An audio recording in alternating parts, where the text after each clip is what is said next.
The darkness was the only thing that existed. An ancient, deep and endless silence. There was no land, there was no sky, there was no sea. There was no time. Only an immense and latent vacuum, hoping to wake up. The Greeks called him chaos. But chaos was not just a vacuum.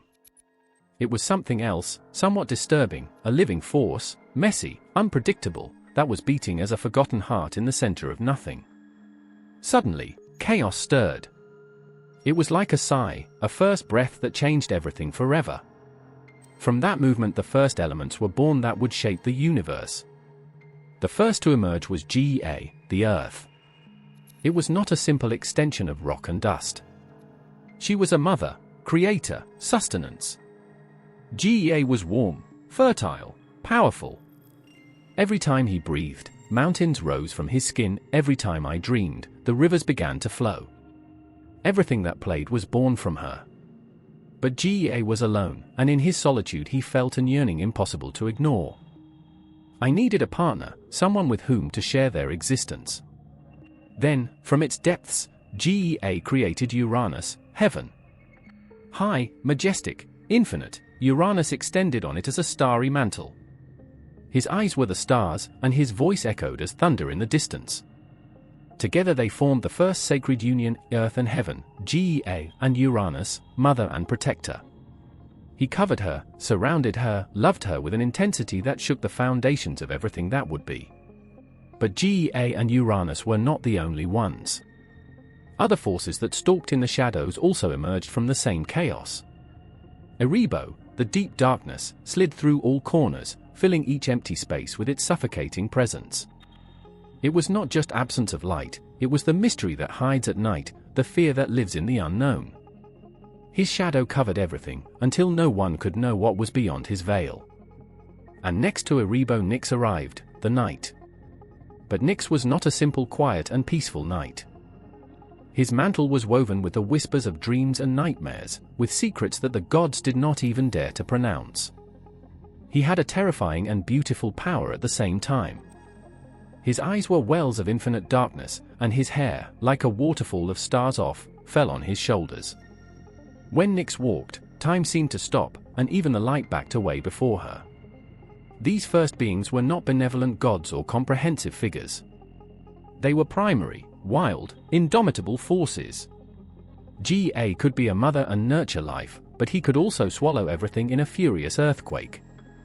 Uranus could be a protector, but his surveillance became oppressive and suffocating. Erebos could offer shade refuge, but also hid the deepest terrors. And Nyx? Nyx was a constant reminder that even the most impenetrable darkness had secrets that should never be revealed. Gaia and Uranus, in their union, began to give life. Mountains, rivers, trees, and flowers were born from his love. But their children were also born. The Titans. Giant and powerful creatures, with the same desire for creation and destruction as their parents. However, Uranus looked at his children and felt something unexpected, fear. He feared that one day, they would dethrone him. That his reign on heaven will come to an end. So, in an act of cruelty, he decided to hide them. One by one, Hela's children were locked in the bowels of the earth. Uranus pushed them towards their mother's belly, condemning them to live in eternal darkness. But Gaia couldn't stand it. He felt his children trapped inside her, feeling her pain, her anger, her suffering. And that suffering became something else. Gaia began hating Uranus. The tension between Gaia and Uranus grew as a storm that is coming. Gaia knew that he had to free himself from him, but he couldn't do it alone. He needed one of his children to get up against his father. Someone who had the value and strength to change the course of destiny. Meanwhile, Erebos and Nyx watched from the shadows, as if they already knew what was to come. The night and the dark were witnesses of each act, of each decision. And in their dark hearts the secrets of the future kept, waiting for the right time to unleash the inevitable. But at that time, the only thing that existed was chaos in constant movement, love and betrayal between Gaia and Uranus, and a group of children who still did not know what the protagonists of the next great battle would be. Before men existed, even before the gods of Olympus' reign, the world was overwhelmed chaos. But from chaos, the first mother, Gaia, the earth emerged. It wasn't just rock, soil, and landscape. It was life, origin, shelter. Gaia had no human form, but everything that grew, flourished, or crumbled was part of it. From the first sigh of the cosmos, his presence was inescapable, powerful, and wise. Gaia felt on his foot the need for something else. The immensity of her body extended endless, but the vacuum over her disturbed her. In that void, he created Uranus, heaven, his partner and counterpart.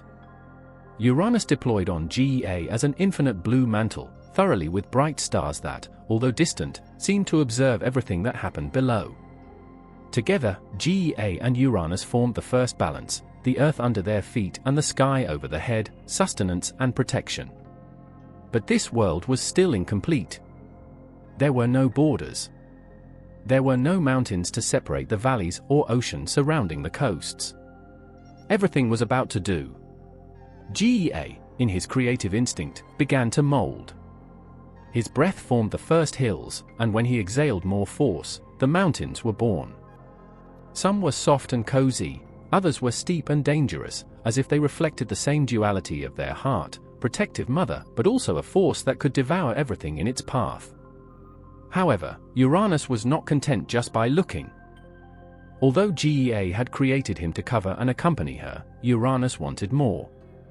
From the top, he contemplated the world that Gaia was forming and felt that he also had the right to participate. When his rain fell on the earth, the rivers and the lakes were born.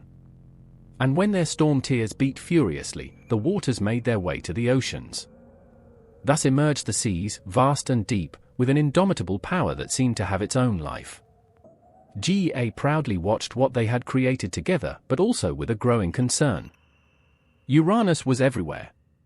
He didn't get away, he didn't rest. His stars constantly shone on her, watching every movement, every thought.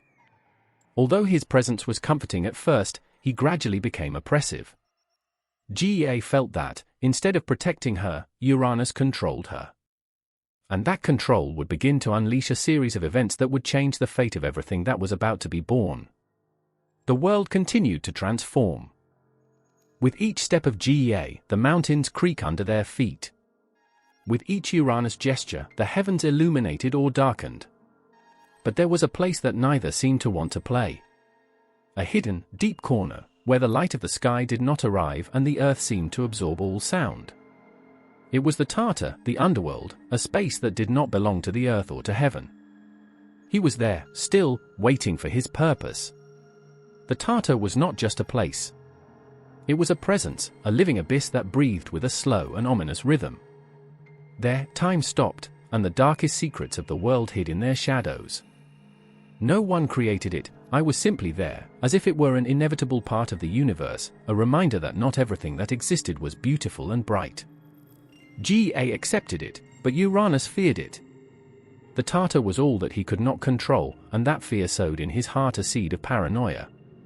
Meanwhile, the children of Gaia and Uranus began to arrive.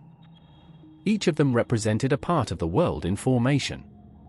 The first to be born were the Cyclops, giants with one eye, whose look could pierce to the toughest rock.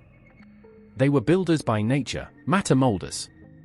With their colossal hands, caverns and cliffs sculpted. But its monstrous appearance caused horror in Uranus. He looked at them and saw in them a threat, a force that one day could destroy it. Then came the Hecatonquairos, even more terrible creatures.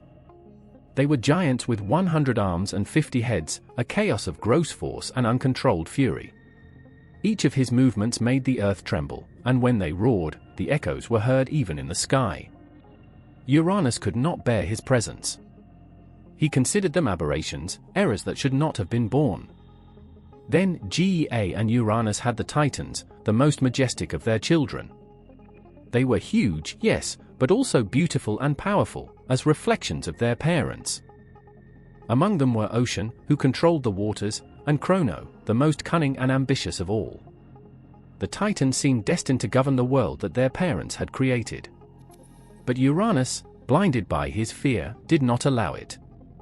heaven decided that none of his children should walk freely on Earth. One by one, Uranus pushed them towards Hera's belly, enclosing them in their depths. The Cyclops, the Hecatoncheiros, and many of the Titans were trapped in the darkness of the Tartar. His prison was not just physical, it was an act of domination. Uranus wanted to make sure that no one could challenge his authority. But Gaia, the mother of all of them, felt each of those actions as injured in his own body. Her children were part of it, and were now condemned to an existence in the shadows. Hera's pain became fury. I could feel them shouting from inside the earth, struggling to leave. That fury would not disappear. I became in a silent promise of revenge. And so, while the world was still taking shape, with its imposing mountains, its vast seas and their dark abysses, Gaia began to put a plan. A plan that would forever change the relationship between heaven and earth. One of his children would rise against Uranus. But who would be brave enough to face it? Who would dare to challenge the same sky that covered them all? Gaia knew the answer. And soon, Uranus would know too. The sky was silent, but that silence was not peace. It was oppression. Uranus, the vast starry sky, covered everything with his infinite gaze. Each star looked like a vigilant eye, making sure that no one escaped from their control. Under his domain, the world that had begun to form was full of wild beauty, mountains that torn the horizon, deep and dark seas that never slept, and forests that whispered in the wind old secrets. But everything that grew did it under the shadow of a tyrant. Uranus did not see the world as a place to share. He did not understand the love that Gaia felt for his children. For him, the Cyclops, the Hecatoncheiros, and the Titans were not family. They were threats. Each of them represented a power that could challenge their reign. And the fear that had rooted in his heart made him a cruel, ruthless, and calculating being. When the first children of Gaia and Uranus were born, Gaia looked proudly. The Cyclops, single-thighed giants, possessed a huge force and an unparalleled ingenuity. They were born artisans, capable of forge the most resistant materials and shape them. Then came the Hecatoncheiros, even more imposing creatures, with 100 arms and 50 heads. They were the incarnation of brute force, capable of moving mountains with a single gesture and making the earth tremble with its fury. But when Uranus saw them, he did not feel love or pride. He only saw monsters. "There is no place for them on the surface," he said, with a voice that resonated as a thunder on earth. "They cannot walk free." Gaia looked at him with surprise and pain. These were his children, born of their own essence. But Uranus did not listen. Without hesitation, he took the Cyclops and the Hecatoncheiros and threw them into the Tartar, the deepest and most dark abyss of the world, a place where not even the light of the sky could arrive. The Tartar was a place that devoured everything that entered him, and his echoes of suffering resonated incessantly. From his prison, Hera's children shouted. Their voices rumbled in the bowels of the earth, full of rage and despair. Gaia felt each of those screams like a wound in his own body. Her children were trapped in the abyss, and there was nothing she could do, yet. The Titans, the following to be born, were different. Although equally powerful, they were more human in their form. Among them were Ocean, Lord of Endless Waters, Rhea, which symbolized the fertility and continuity of life, the Mys, the incarnation of justice and order, and, the youngest of all, Chronos, cunning and ambitious. Unlike the Cyclops and the Hecatoncheiros, the Titans were not locked in the Tartar. Uranus tolerated them, but did not love them. It allowed them to walk on the earth, but always under their vigilant gaze. Every night, his stars watched his movements, making sure that none rebelled. And so, the Titans grew under a constant feeling of oppression, knowing that the sky that covered them did not protect them, but monitored them. But Gaia could not forget their other children, those who were trapped in the Tartar. He could feel his regrets rumbling inside, as war drums. He knew that his pain would not disappear until they were released. And, over time, his pain became anger. A deep and dangerous anger. "This can't continue," Gaia murmured for herself, while the wind blew on the mountains she had created. Uranus must fall. the idea of rebellion began as a whisper.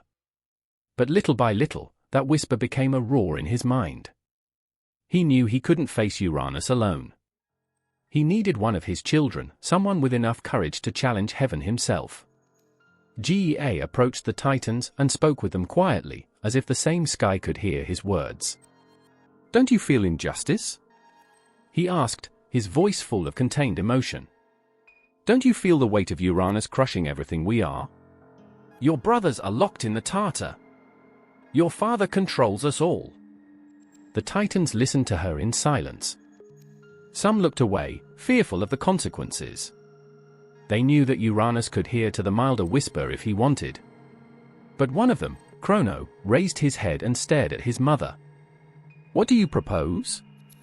he asked, with a mixture of curiosity and challenge in his eyes. Gaia felt something turned on inside. Chronos was the hero that I had been waiting. He was cunning, ambitious and, above all, brave. "I need you to take a sickle," Gaia said, closer to him even more. "A sickle made of the toughest rock of my body. With her, you will cut the bond that unites Uranus with us. You will dethrone it." Chronos' eyes shone with determination. I had waited for this moment. He had felt his father's tyranny and knew that the world could not prosper while Uranus reigned on them. But Gaia did not know that, by releasing his children, he was planting the seed from a betrayal cycle that would be repeated again and again. Chronos accepted the sickle that his mother offered him, feeling his cold and deadly weight in his hands. It was a tool, but also a symbol of what was to come. While the wind whispered between the mountains and the stars they blinked in the sky, Gaia and Chronos sealed a silent pact. One that would change the fate of all the gods and creatures that would come later.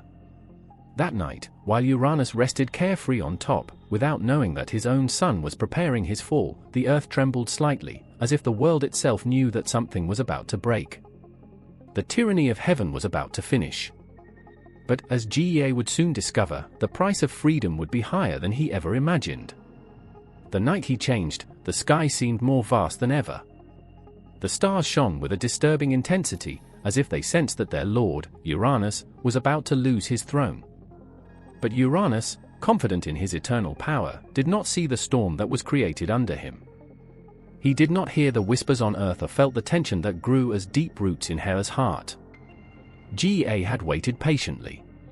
He had endured the pain of his imprisoned children in the Tartar, he had contained his fury while heaven oppressed her night after night. But now he had an ally. Chronos, her most cunning son, had accepted the sickle that she forged from her own body, and sharp tool made of the most resistant mineral, capable of cutting not only meat, but also destiny. "This is your chance, my son," Gaia told him, his soft voice but charged with an emergency. "Uranus' tyranny must end. You will be the one who brings change." Chronos listened to each word with attention. There was no fear in his eyes. Only a cold determination. He had grown up under the shadow of his father, seeing how his mother suffered, listening to his brother's regrets from the depths of the Tartar. He had waited for this moment all his life. The conspiracy was underway. Gaia and Chronos carefully chose the night of the attack. Uranus would go down to earth as he used to do, extending on Gaia in an act of absolute control. He did not suspect that this time the earth would not be willing to receive it passively. When Uranus descended, the air tense. The earth seemed to contain breathing. Gaia remained motionless, as he felt the weight of the sky on her. But, in the shadows, I cried awaited, hidden among the mountains that his mother had created. With the sickle in hand, Chronos approached quietly. His heart was beating hard, but his pulse was firm. This was not just a rebellion, it was an act of justice. The screams of his jailed brothers echoed in his mind, giving strength. When he was close enough, Chronos took the final step. With a fast and accurate movement, he raised the sickle and dropped it with all his strength. The leaf crossed the air, cutting the silence of the night. Uranus's cry was heartbreaking. The Hoz reached it in its most vulnerable part, its genitals. The sky seemed to break while Uranus twisted with pain. The stars trembled in their positions, and a torrent of blood and semen fell on the earth. But this was not any blood. It was divine blood, loaded with power, and where it touched the ground, gave rise to new life forms. From the drops that fell on the earth, the Erinyes, the goddesses of revenge, terrible figures with snake hair and eyes that distilled fury. They would be the guardians of balance, making sure that no crime was left without punishment. Giants were also born, colossal creatures that one day would challenge the gods themselves. And of the remains that fell into the sea, Aphrodite emerged, the goddess of beauty and love, born of the foam that formed in the waves. While Uranus weakened, his power vanished. He tried to curse Chronos, but his words came out. He looked at his son, not with surprise, but with a mixture of hate and resignation. "You have my place," Uranus said with a voice. "But remember this, the son always betrays the father. Someday, you will also fall at the hands of one of yours." Chronos, impassive, did not respond. He only stayed there, with the sickle in his hand, while his father vanished on the horizon. The sky was no longer an oppressive mantle. It was liberated a space where the world could breathe for the first time. With defeated Uranus, the Titans came out of the shadows. Each of them raised his head, feeling for the first time that the world belonged to them. They were free. Tyranny was over. Chronos, like the leader of the rebellion, was proclaimed king of the world. His brothers and sisters supported him, seeing him as El Salvador who had brought freedom. A new order was established, the kingdom of the Titans, a time of prosperity and absolute dominance. But, at the bottom of his mind, Uranus's words continued to resonate. The son always betrays the father. Chronos could not ignore that warning. He had defeated his own father to take the throne, and now, the fear he had consumed to Uranus began to germinate in his heart.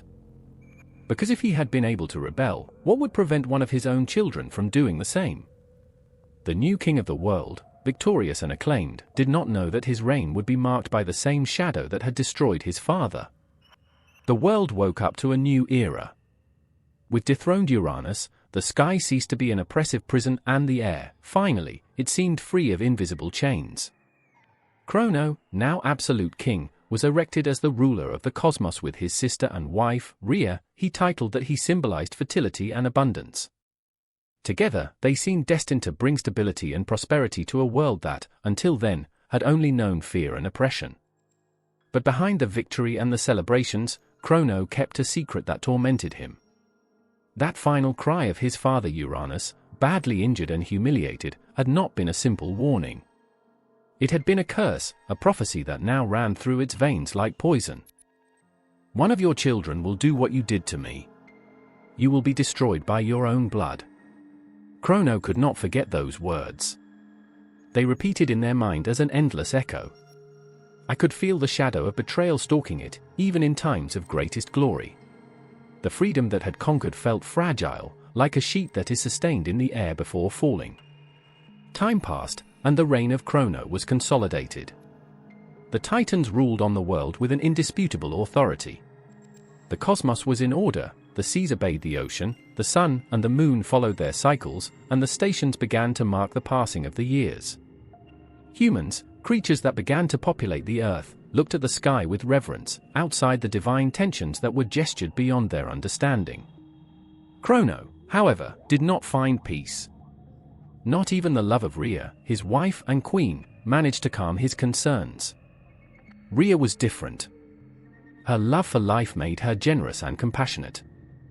I saw in the world a constant promise of renewal and creation. Where Chronos saw threats, Rhea saw opportunities.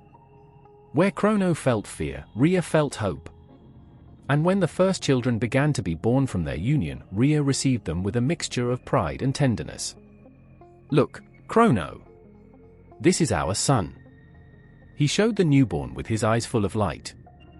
"We have created something eternal." But when Chronos saw the baby, he did not feel joy. He felt terror.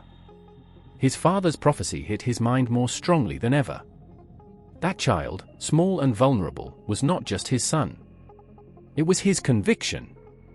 I couldn't allow it.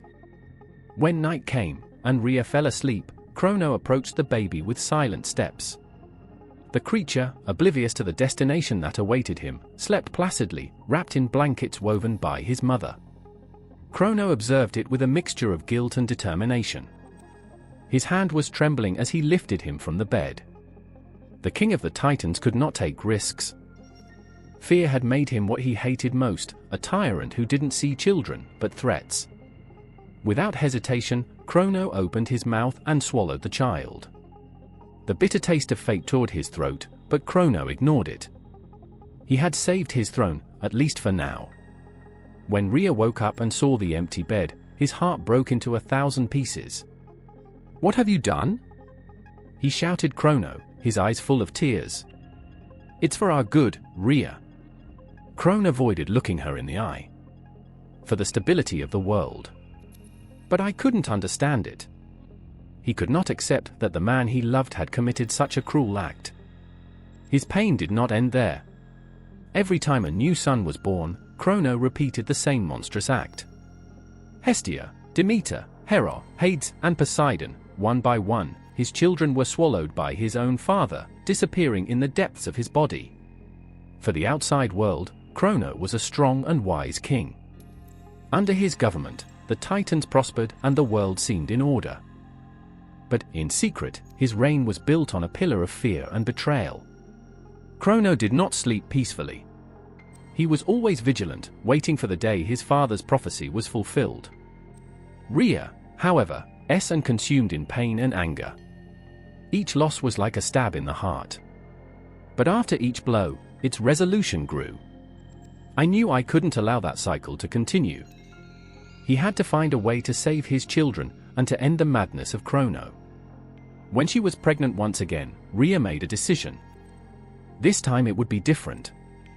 She was hidden to Crete's island, far from her husband's vigilant look. There, in a hidden cave between mountains, he gave birth to a child who seemed to shine with a special force. He took it in his arms and watched him with tears in his eyes. "I'll call you Zeus, and you will be our hope." While Chrono waited for the birth of his next son, Rhea returned to the palace with a rock wrapped in blankets. He gave it to Chrono, containing his anger and pain. "Here's your son." Chrono, blinded by fear, swallowed the rock without hesitation. He did not realize the lie that had just swallowed, nor of the destiny that was being forged in secret. The baby Zeus, meanwhile, grew in the safety of the cave, fed by the milk of the Amalti goat and care for nymphs and spirits of the earth. As it grew, their strength and charisma became evident. But the echo of a story that he still did not know completely grew with him, the story of a father who feared his own children. The Chrono time was counted. While the king of the Titans enjoyed his apparent victory, he ignored that the seed of his fall had already been planted. Zeus was destined to fulfill the prophecy, but this time, there would be no simple act of betrayal. This time, the rebellion would be total. The root of destiny continued to turn, and the story that had begun with Uranus was about to be repeated, but with a much more devastating fury. When Rhea looked at his first newborn son, Hestia, he felt that the entire world made sense at that moment. The little girl was pure, warm like the fire of the home that one day would take care of, and her crying resonated as a promise of hope in the mid of darkness. But that moment of said lasted little. Chrono reached the Rhea bed, his cold eyes and his severe countenance. He did not come to celebrate the birth. He came to fulfill his tyrant destiny. "Tell me." The Chrono voice did not admit discussion. Rhea hugged Hestia strongly, his silent tears, his broken soul. But I knew I couldn't stop him. I knew what was going to happen. Chrono took the little Hestia of his mother's arms. Without a hint of compassion, he opened his mouth and swallowed it. Rhea fell to his knees, shattered. His empty belly still burned with the pain of childbirth, but the real pain was in his heart. He had lost his daughter, and that would be just the beginning.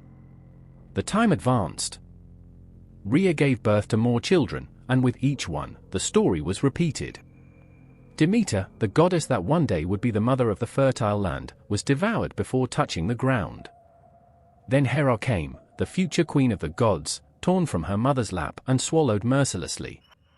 Hades and Poseidon also shared that gloomy destiny, disappearing in the depths of their own father's body. Every time Rhea brought a new son to the world, his pain became more unbearable. But the fear of Chronos was bigger than father's love. Uranus's prophecy pursued him as a constant shadow, his words nailed as knives in his mind. One of your children will destroy you. It was a truth that Chronos could not ignore. And so, each new son was a threat that he had to eliminate. Fear had become its compass, and that compass was directed towards the abyss. However, what Chronos did not know was that, with every son he swallowed, he fed his own perdition. Rhea, shattered but also full of fury, began to put a plan. He knew he couldn't continue losing his children. I knew that the prophecy could not be detained, but perhaps it could be directed. Zeus would be his weapon. When she became pregnant for the 6th time, Rhea decided that this time she would not allow Chronos to go out with her. She retired to Crete's island, far from her husband's vigilant look, and there, in a secret cave, gave birth to the child that would change the fate of the world. Zeus was born in the midst of wild nature, his crying echoing between the mountains and the waves of the sea. The nymphs and spirits of the earth came to protect it, while Amalti, a sacred goat, breastfed him with his heavenly milk. Rhea watched his son with tears in his eyes, knowing that the last hope resided to save his brothers and end the tyranny of Chronos. But the danger had not passed. Chronos was still waiting for the next child. When Rhea returned to the palace, he carried in his arms a lump wrapped in blankets, which hid a large rock instead of the baby. Chronos, blinded by his paranoia, did not question anything. Without hesitation, the rock swallowed, believing that he had secured his throne once again. But this time, Rhea had cheated him. While Zeus grew hidden, his brothers remained prisoners inside the Chronos body. But although their bodies were locked up, their souls were not silenced. Hestia, the first to be devoured, kept the spark of rebellion on. Demeter dreamed of a world where life could bloom without fear. Hera, strong and determined, awaited the time to claim her place as queen.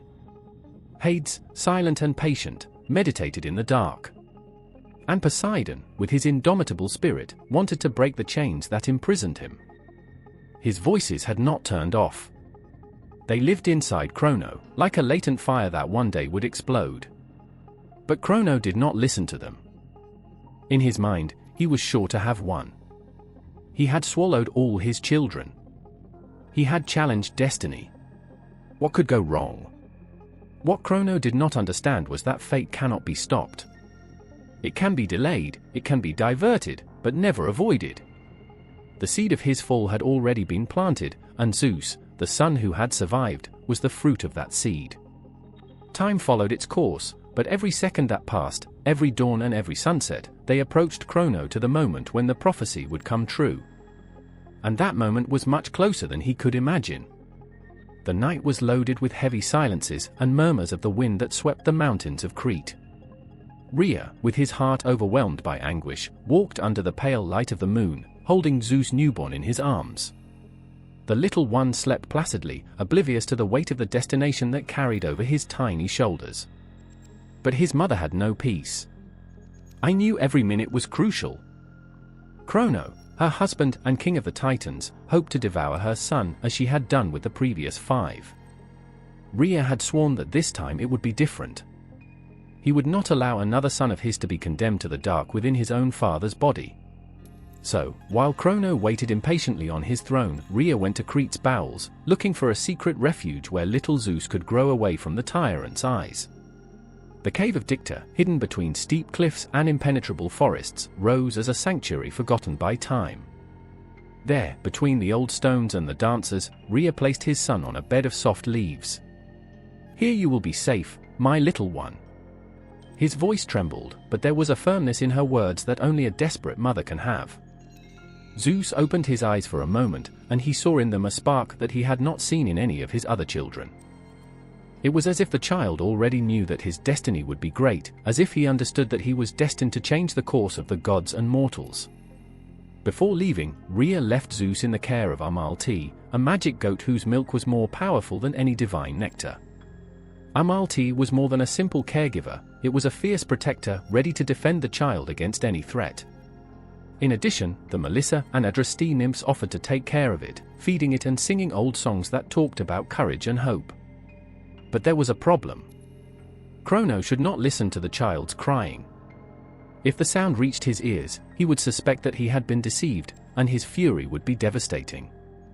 Then, the nymphs called the Cures, some wild warriors who danced and hit their shields strongly, creating a deafening rumble that would hide any sound that Zeus could do.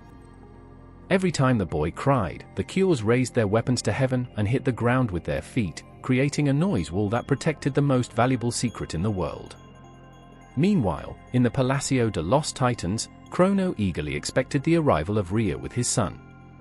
When she finally appeared, she carried in her arms a lump wrapped in blankets. But what Chrono did not know was that, inside those blankets, there was not a baby, but a rock that Rhea had wrapped carefully so that it looks like a newborn. "Here's your son, my lord." I pronounced the words with a forced calm, hiding her anger and pain. Chrono, blinded by his fear of prophecy, did not stop to check the deception. He took the bulge and, without hesitation, swallowed it with a single blow. The weight of the rock fell into him, but Chrono did not notice it. In his mind, he had assured his throne once again. He had avoided fate. But, in reality, he had been deceived by his own wife. Rhea, seeing how Chrono swallowed the rock, felt a mixture of relief and horror. I had saved Zeus, but I knew the battle just started. Meanwhile, in Crete's cave, Zeus grew strong and healthy. Amalti fed him with his divine milk, and the child showed a vitality that amazed all those around him.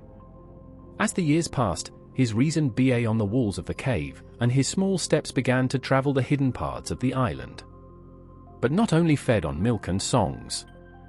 Zeus grew with a deep feeling of justice, a latent fury against the father who had devoured his brothers.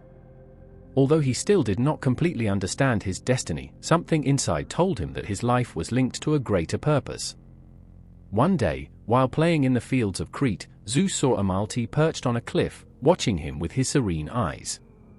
The young man, full of curiosity, climbed to her and, without hesitation, hugged her. "Thank you for taking care of myself, Amalti." The goat looked at him sweetly and, as if he understood the words, inclined his head. But that encounter would have a deeper meaning. Some time later, Amalti would die, and Zeus, in a gesture of gratitude, would take one of his horns and make him the cornucopia, the horn of abundance, which would provide food and endless wealth to those who possessed it. Thus, Amalti was not only the protector of Zeus, but also a symbol of generosity and prosperity. But Zeus was not alone in his upbringing. The Melissa and Adraste nymphs continued to teach him about the world, talking about the injustice that Chrono had committed and the brothers who were trapped inside. "You have a purpose, Zeus," Melissa said. "You are not here just to live in peace. You are here to free your brothers and change the fate of the world." Zeus listened, and although he was still young, the words were recorded in his heart as fire in stone. The boy who had been hidden in a cave grew with the strength of the earth itself, with the roar of the sea that hit Crete's coasts and with the fury of thunder that would soon govern. His childhood was full of laughs and love, but also of a silence loaded with promises. Because, although Chrono thought he had defeated destiny, he did not know that time was already running against him. Zeus, the hidden child, was the storm that was created on the horizon, and when the time came, his fury would be unstoppable. The mountains trembled under a sky loaded with black clouds, and the air smelled of storm. Zeus, no longer a hidden child in Crete's caverns, but an imposing young man, advanced by the paths that led to Mount Otris, the fortress of the Titans. His gaze was hard, his firm hands and his determined steps. I knew the time had arrived. The chrono time was running out. While climbing the mountain, the echo of the screams of his trapped brothers echoed in his mind. Hestia, Demeter, Hera, Hades, Poseidon, all of them, condemned to live in the dark inside his own father's body. Zeus could not forget that suffering. I could not forgive the tyranny of Chrono. I knew that the only way to end the pain was to face it directly. But, although anger drove it, I knew I couldn't do it alone. I needed allies. I needed strength. And, above all, I needed cunning. Before arriving at Mount Otris, Zeus went to an even deeper and more old place, the Tartar, the darkest and darkest prison of the cosmos. There, chained and forgotten for centuries, were the Cyclops and the Hecatonquires, the most feared children of Gaia and Uranus. These powerful beings had been imprisoned by Chronos himself, fearful of his huge strength. Zeus descended through the dark passages of the Tartar, where light barely penetrated and the air seemed heavy like lead. The Cyclops, with their only bright eye, observed it from the shadows. Brontes, Asteropes and Arges, giant and fearsome, rose slowly, their chains echoing the rocks. "What are you to come here?" he asked breaths with a deep voice like a distant thunder.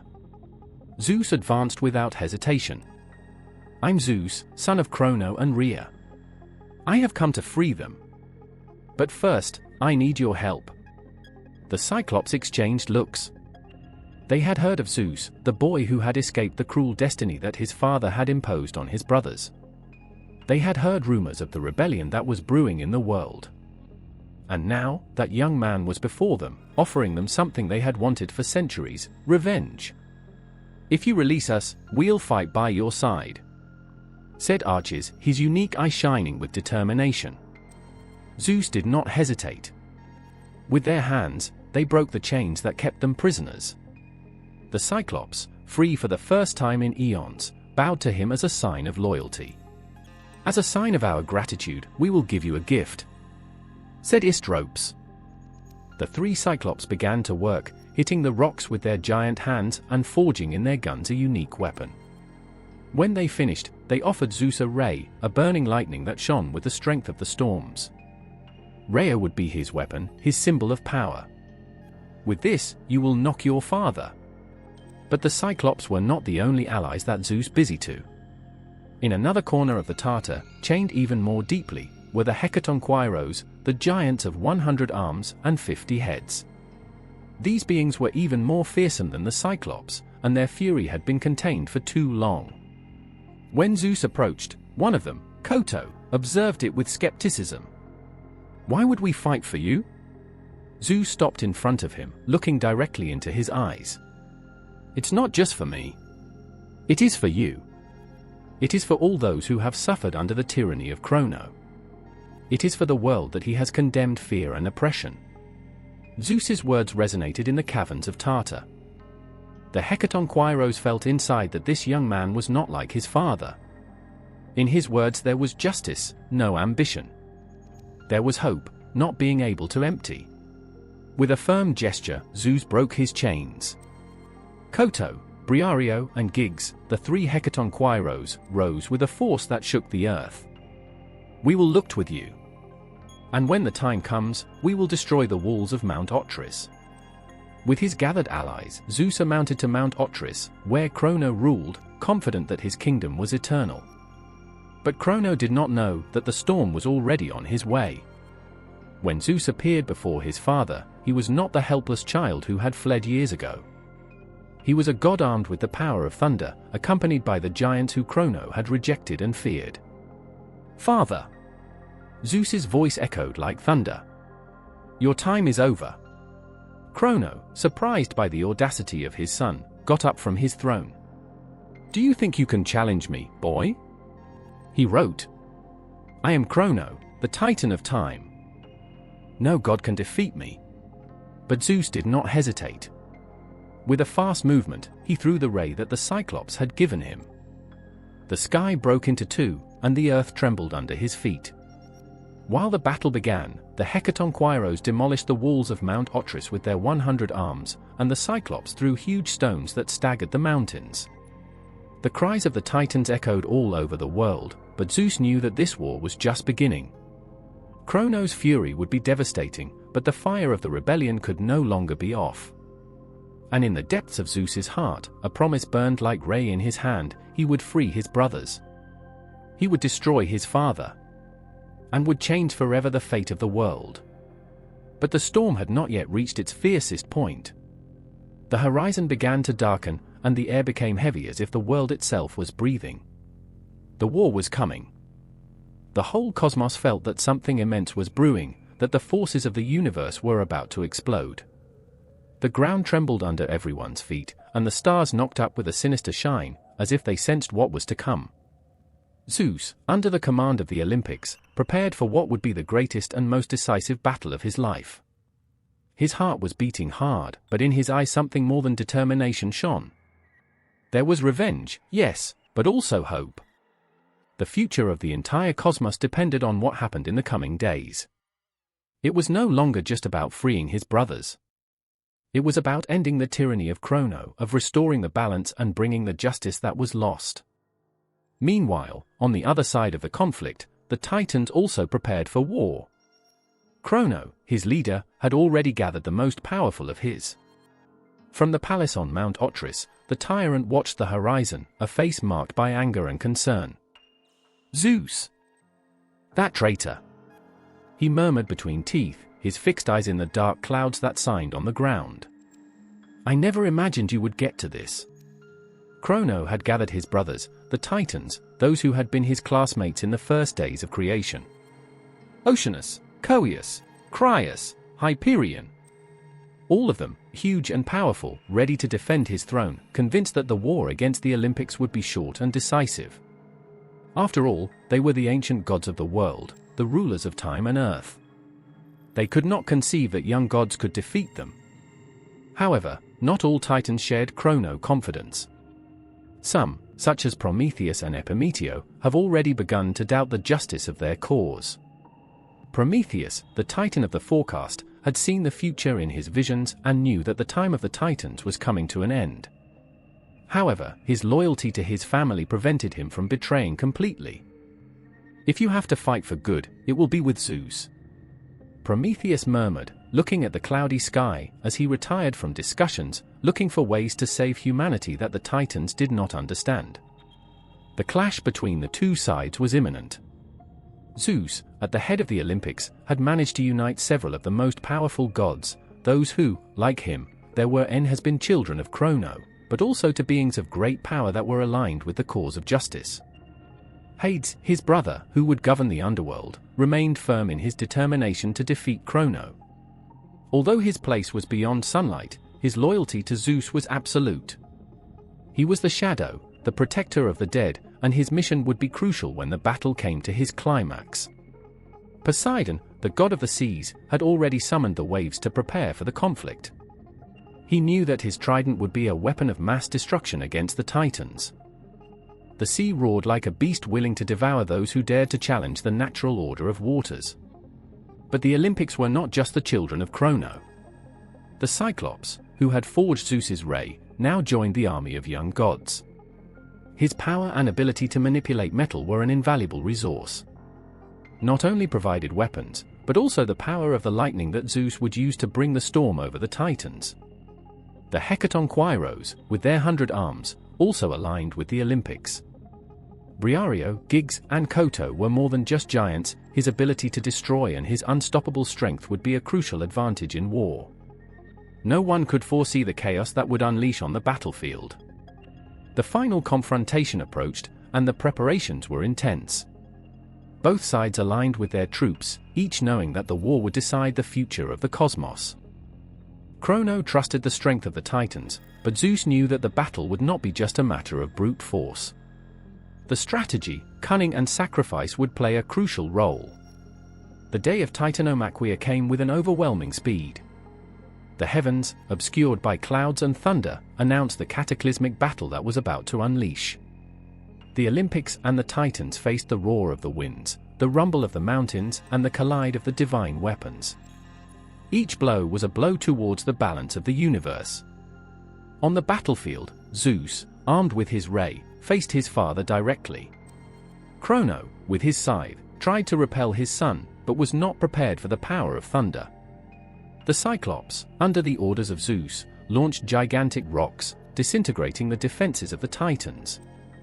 The Hecatonquairos moved as a storm of destruction, their 100 arms advising devastating blows, knocking down mountains and crushing the closest Titans.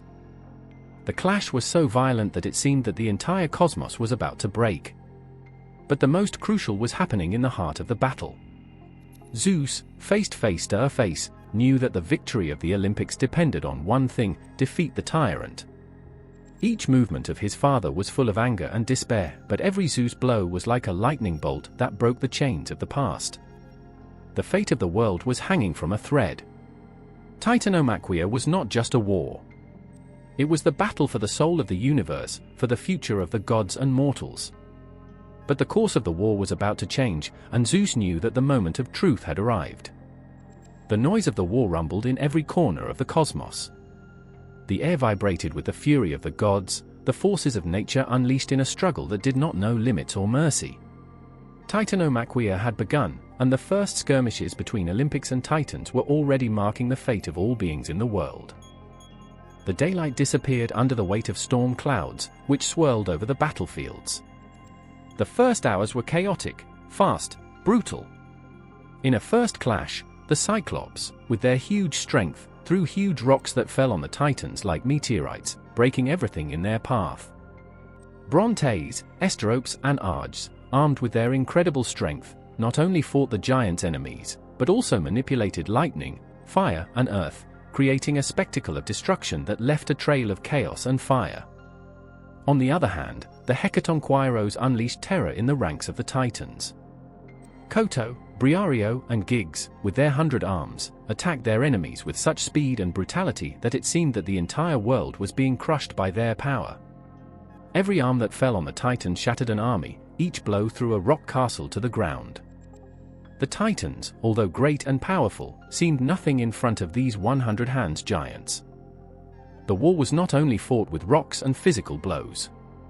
Zeus, from the beginning, showed why he was the predestined son to lead the Olympics. His ray was his main weapon, and there was nothing that could stop his fury. He raised his arm, and heaven responded with deafening thunder. A single flash of light was enough to leave mountains, what-emar forests, and make the earth tremble. Every time Zeus's ray fell, the Titans hesitated, the air was loaded with electricity, and the war took a new turn. But not everything in Titanomachy was direct struggle. Prometheus's cunning, still caught on the side of the Titans, played a crucial role.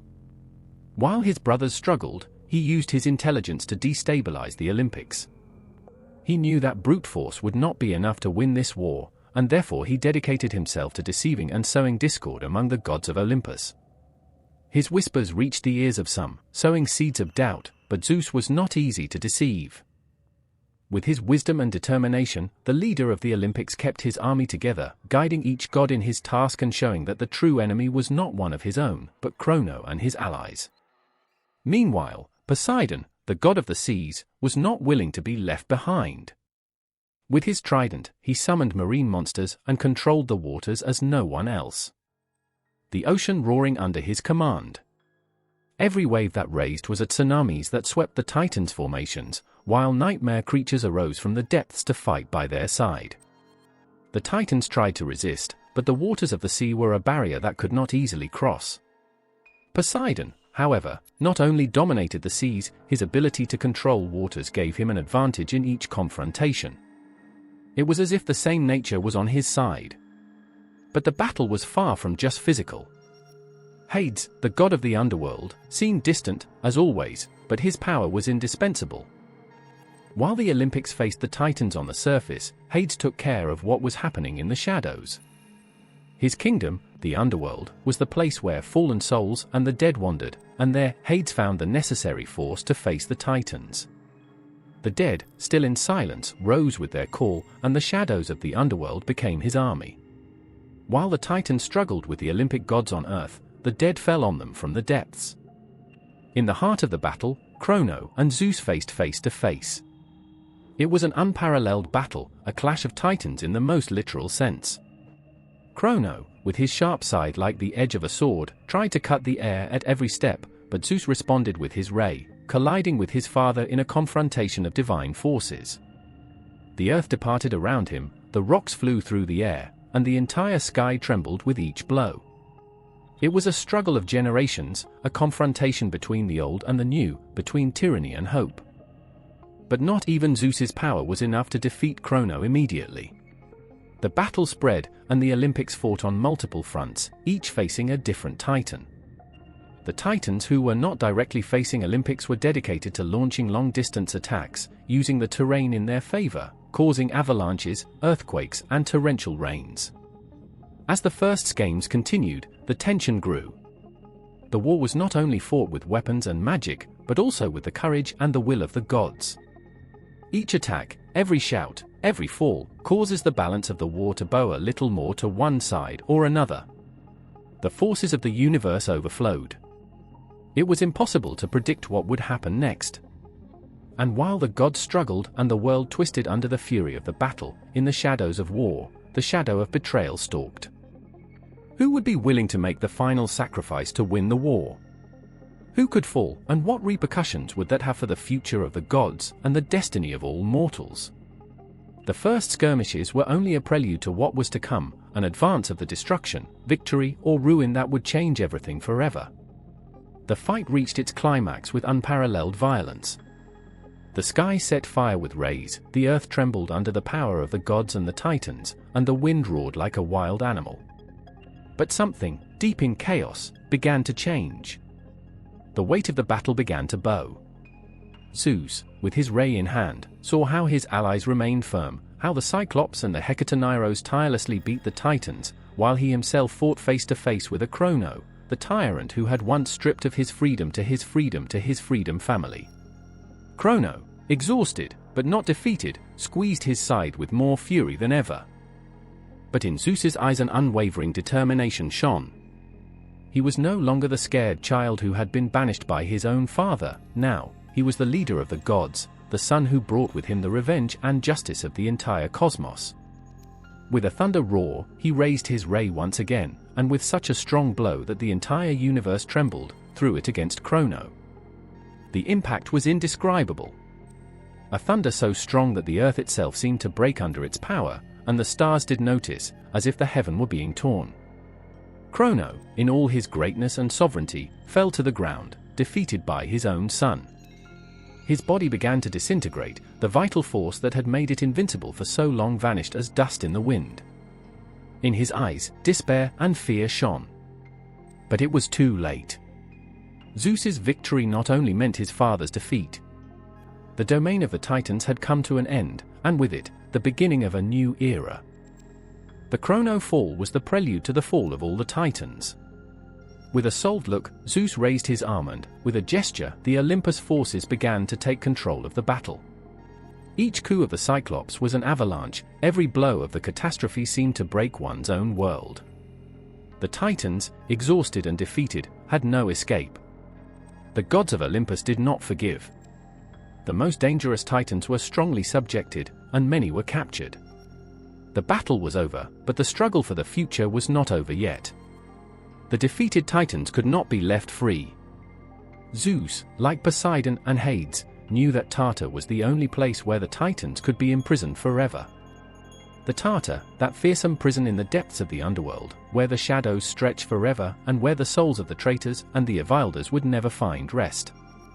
One by one, the fallen Titans were dragged to the deepest abyss. Chrono, the king of the Titans, was the first to be imprisoned in that dark endless well. His screams of despair, of rage, were lost in the dark depths of the Tartar, along with those of his brothers and sisters. The world, finally, breathed relieved. And with the defeat of the Titans and their eternal imprisonment, the Olympus ascended. Zeus, Poseidon and Hades took their respective thrones, and with them, the Olympic goddesses and gods sat in their places, such as the legitimate rulers of the cosmos. The Olympic era had begun. The sun, which had been obscured by the clouds of war, began to shine again. The seas calmed under the domain of Poseidon, the underworld stabilized under the government of Hades, and the land flourished under the power of Zeus. The entire universe seemed to breathe again, recovering the balance he had lost for so many years of tyranny. The Olympic gods were not only the victors, they were the new regents, the guardians of creation. The sky, which had once been his battlefield, now looked brighter. The kingdom of Olympus was a place of peace and beauty, but also of power, because the gods not only ruled with wisdom and justice, but also strongly. Zeus, with his ray, maintained balance. Poseidon, with his trident, controlled the waters. Hades, with his scepter, assured that the dead would rest instead. Every god, in his domain, maintained the order of the universe. But in their hearts, the Olympics knew that the victory, although definitive, had been expensive. The universe would never be the same after titanomachy. The light of triumph over the Titans was brilliant, but there were also scars. The gods knew that the responsibility that fell on them was even greater. Governing a new world, a world free from the tyranny of the Titans, was not an easy task. But in their hearts, they knew that the future of the cosmos was in their hands. The balance had been restored, but the journey of the Olympics was just beginning. There was a lot to do. Peace had arrived, but only for the moment. The traces of the war could still feel in the air, and the gods knew that there were always new challenges waiting in the shadows. But that night, when the sun put on Olympus and the stars began to shine strongly, the gods celebrated their victory, knowing that, finally, the kingdom that had fought so much to win was in their hands. And so the Olympic era began, the time in which the gods would rule the cosmos, and the world would live under the attentive and powerful gaze of the gods of Olympus. War dust still settled over the world, while Olympus settled as the new center of power. But in the dark corners, where the shadows of the titanomachy still weighed, there was a figure that never settled to the new era. Prometheus, the Titan who had been on the side of the Olympians, had done something that, although necessary for his own survival, would change his destiny forever. He was not simply a god who had decided to support Zeus in the Great War, it was the Titan that would challenge the rules of the gods themselves, that would steal divine fire for men. Prometheus had observed mortals, those fragile beings, so small compared to the gods, but with a fire in their hearts, a spark that made them valuable. The gods of Olympus, with all their power, did not care about men, treated them as simple toys, as insignificant creatures that only served to worship the immortals. Zeus, in particular, had no patience for them. Mortals were their subjects, nothing more. But Prometheus did not see it that way. He saw men as something else, something that had the potential to be great, of being equal to the gods if they were given the opportunity. So, one night, in an act of bold betrayal, he stole the divine fire that belonged to the gods. With fire, he gave men the ability to create, fight against darkness, to transcend. He gave mortals what the gods feared, the power of creation, the power of intelligence. Fire represented the spark of divinity in human hands, a gift that would forever transform the fate of men. But the gods would not forgive that betrayal. Zeus, furious, brought together the other gods and the Titans to make a decision. It had been an offense so big that it could not be unpunished.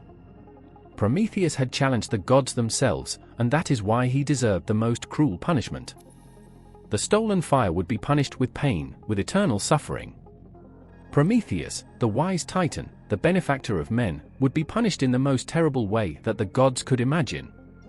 Prometheus's punishment went beyond what any being could have imagined. Zeus ordered that he be chained to a rock in the most remote mountains, in a desolate earth, where neither the gods nor the men could reach it. Every day, a giant eagle descended and devoured its liver. But the cruelest of his suffering was not only physical pain, but the immortality of his conviction. Prometheus could never die, his body was always regenerated, and his liver grew again to be devoured again and again. The agony was repeated endless, day after day, year after year. An eternal punishment, designed not only to punish him, but to remind everyone to challenge the gods had an unpaid price. But Prometheus did not regret. He did not cry for himself. His pain was unbearable, but his mind was still strong. I knew I had done the right thing. He knew that the sacrifice he had made for men would be worth it, that in the end, they would be the ones who would continue the work he had begun. And although the pain torn him, he never stopped thinking about mortals who, thanks to his act, could now see beyond their darkness. The fire that had robbed them meant the principle of their evolution, the principle of their freedom. Zeus, on the other hand, never forgave Prometheus's disobedience.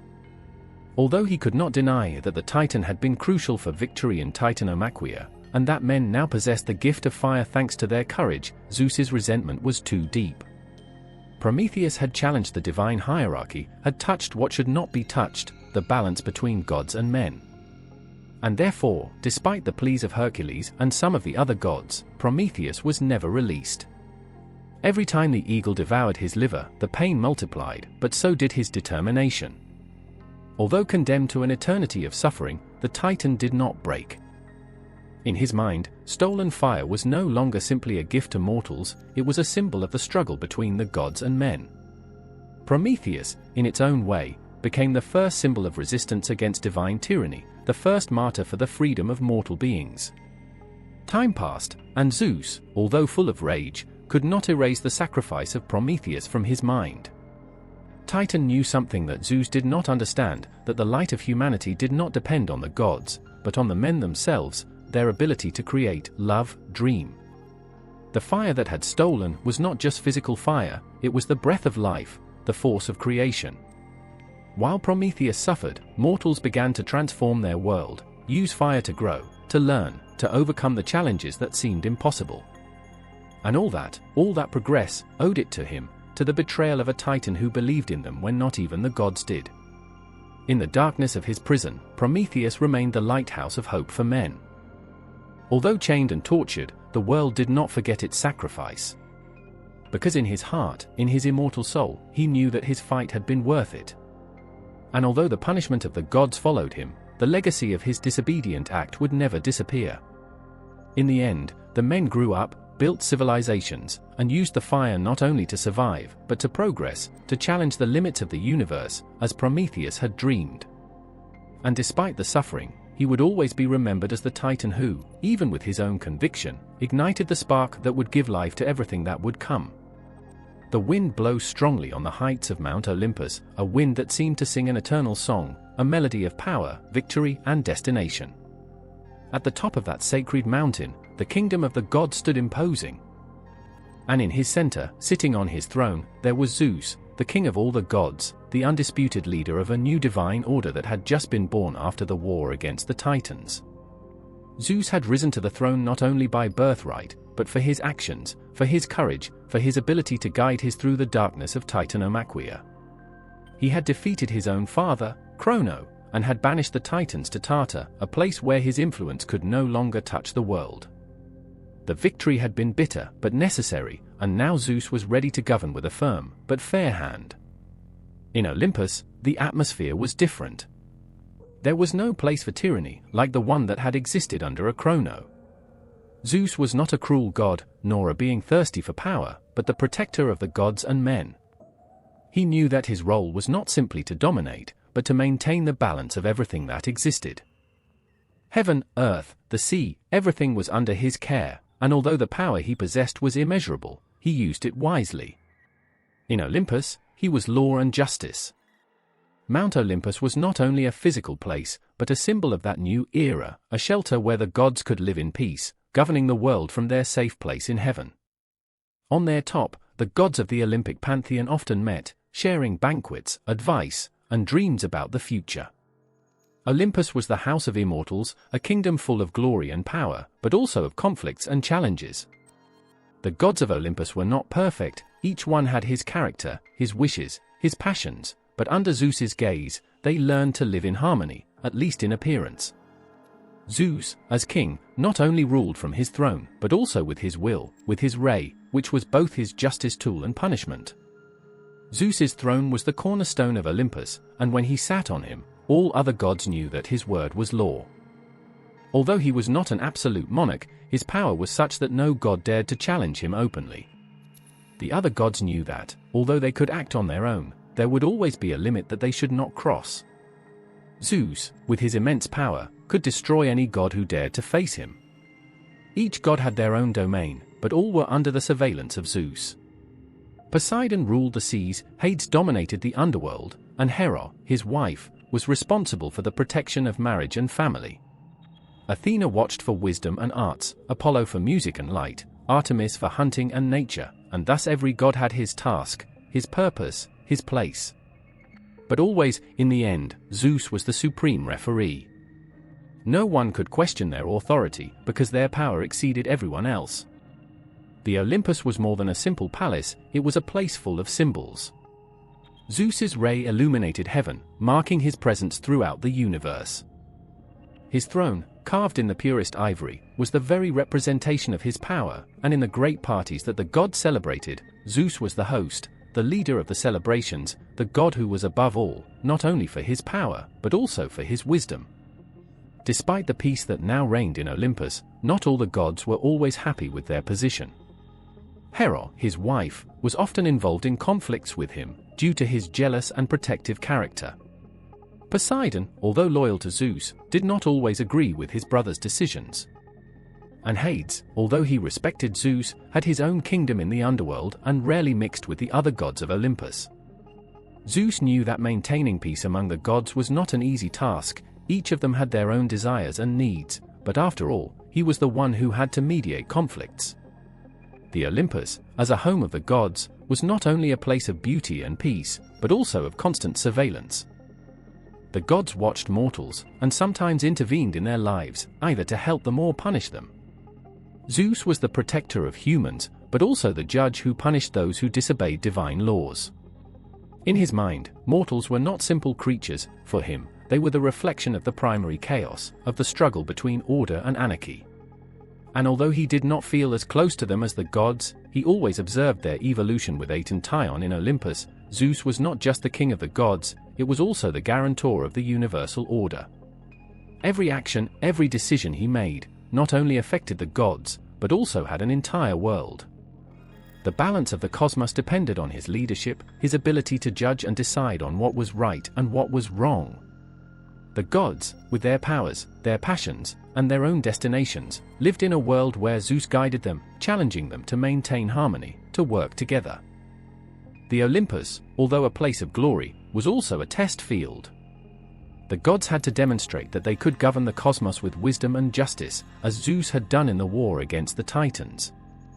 The new divine order under Zeus was not perfect, but it was necessary. A reign where, despite conflicts, peace prevailed. And on the throne of Zeus, on top of Mount Olympus, the leader of all the gods looked to the future with a clear vision. The balance should be maintained, at any cost. The war was over, but the struggle for harmony and order in the universe just beginning. From the beginning, the relationship between Zeus and Hera had been marked by complexity, a mixture of love, power, and pain. Hera, the goddess of family, marriage, and motherhood, was as noble as beautiful, and her reign on Olympus as queen of the gods was undeniable.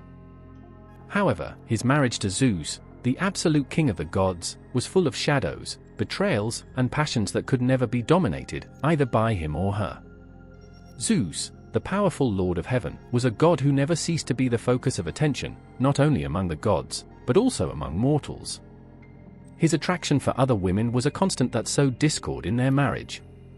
For love or for simple desire, Zeus could never avoid adventures, seductions, and their infidelities, which turned his union with Hera into a constant battlefield. Every time Zeus fell into the temptation to hug another woman, whether mortal or immortal, Hera's anger exploded with such force that peace in Olympus became unsustainable. Hera was not a goddess to accept betrayal calmly. The love he felt for Zeus was deep, but his pride and his sense of honor as queen of the gods did not allow her husband's unfaithful behavior to be without punishment. Each slide from Zeus, every new lover, was an open wound in his heart, and Hera, unable to keep calm, responded with a blinding fury, which often manifested in vindictive actions that affected both mortals and them gods. The biggest example of its relentless fury occurred when Zeus fell in love with Europe, a mortal princess. Hera, jealous and furious, he swore revenge. Transformed into a cow, she infiltrated the deadly world to stalk Europe and finally punish her. Zeus, seeing his wife suffering, could not prevent his own desires, and the tragedy developed once again. This episode was not only the reflection of Hera's rage, but also of the suffering of a woman betrayed by the being who loved the most. Hera not only felt jealous, but a deep sense of humiliation, a humiliation that, in her heart, could not heal. She was the goddess of motherhood, of the stability of the home, and yet she was constantly raised by her husband's wishes. The relationship between Zeus and Hera was never a matter of simply loving or being loved. In every corner of his marriage, Hera's jealousy sprouted like a furious storm, sweeping everything in her path. On many occasions, his fury was not directed only against Zeus' lovers, but against the same creatures that were born from those unions. For example, Heracles, the son of Zeus and the mortal Alcmena, was a direct objective of Hera's rage, who made him suffer greatly throughout his life, creating evidence and obstacles that seemed impossible to overcome. However, not everything was conflict. At their best, Zeus and Hera shared a powerful union that benefited both. The image of Hera as queen of Olympus, sitting next to Zeus on her throne, was an image of majesty, balance and dominance. She was the goddess of law and order, while Zeus represented absolute power. Together, they maintained harmony in Olympus, and the younger gods underwent their will.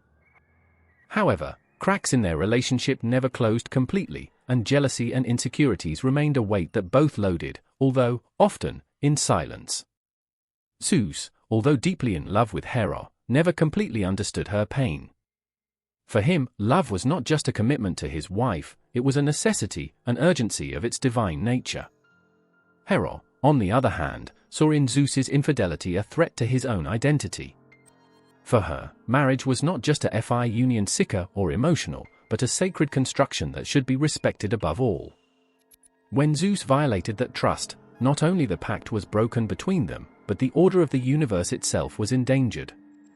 Hera's jealousy was not only a matter of personal feeling. She, as a goddess of marriage, saw her husband as a figure that should represent stability and fidelity. Every time Zeus broke that ideal, she felt that the world itself crumbled around her. The consequences of these jealousy not only affected their relationship, but also the children born from Zeus's adventures and the same mortals who crossed their way. A clear example of this was Leto, who, when she became pregnant with Zeus, was tirelessly persecuted by Hera, who swore not allowing Leto to give birth anywhere in the sun.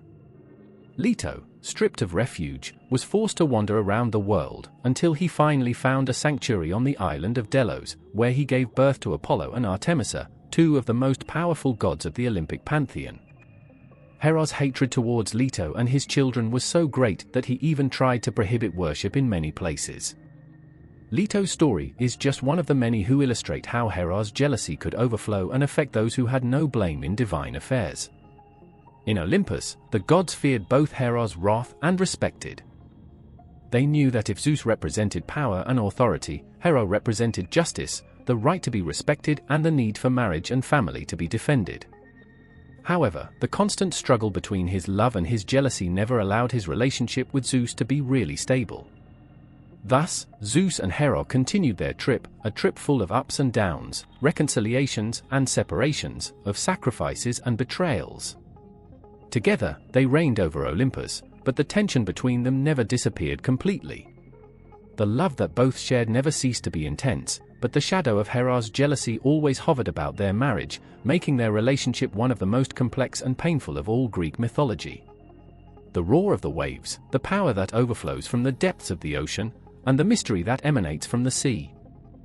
All this belonged to Poseidon, the god of the sea, the lord of the waters, whose domain encompassed both the vast waters that surrounded the earth like the creatures that lived inside. His kingdom was the most imposing of all, beyond the skies of Zeus or the dark caverns of Hades. Poseidon not only ruled the sea, but was the very essence of his fury, his calm, and his infinite beauty. Poseidon was a god of great strength and presence, recognized by his trident, a powerful weapon capable of tearing the waters and unleashing storms. But his power was not limited only to the seas. The earth itself trembled in its path, and its forces could shake the foundations of their own existence, causing devastating earthquakes when its temperament overflowed. Poseidon, as god of waters and earthquakes, was an unpredictable being, both a protector and a destructive force.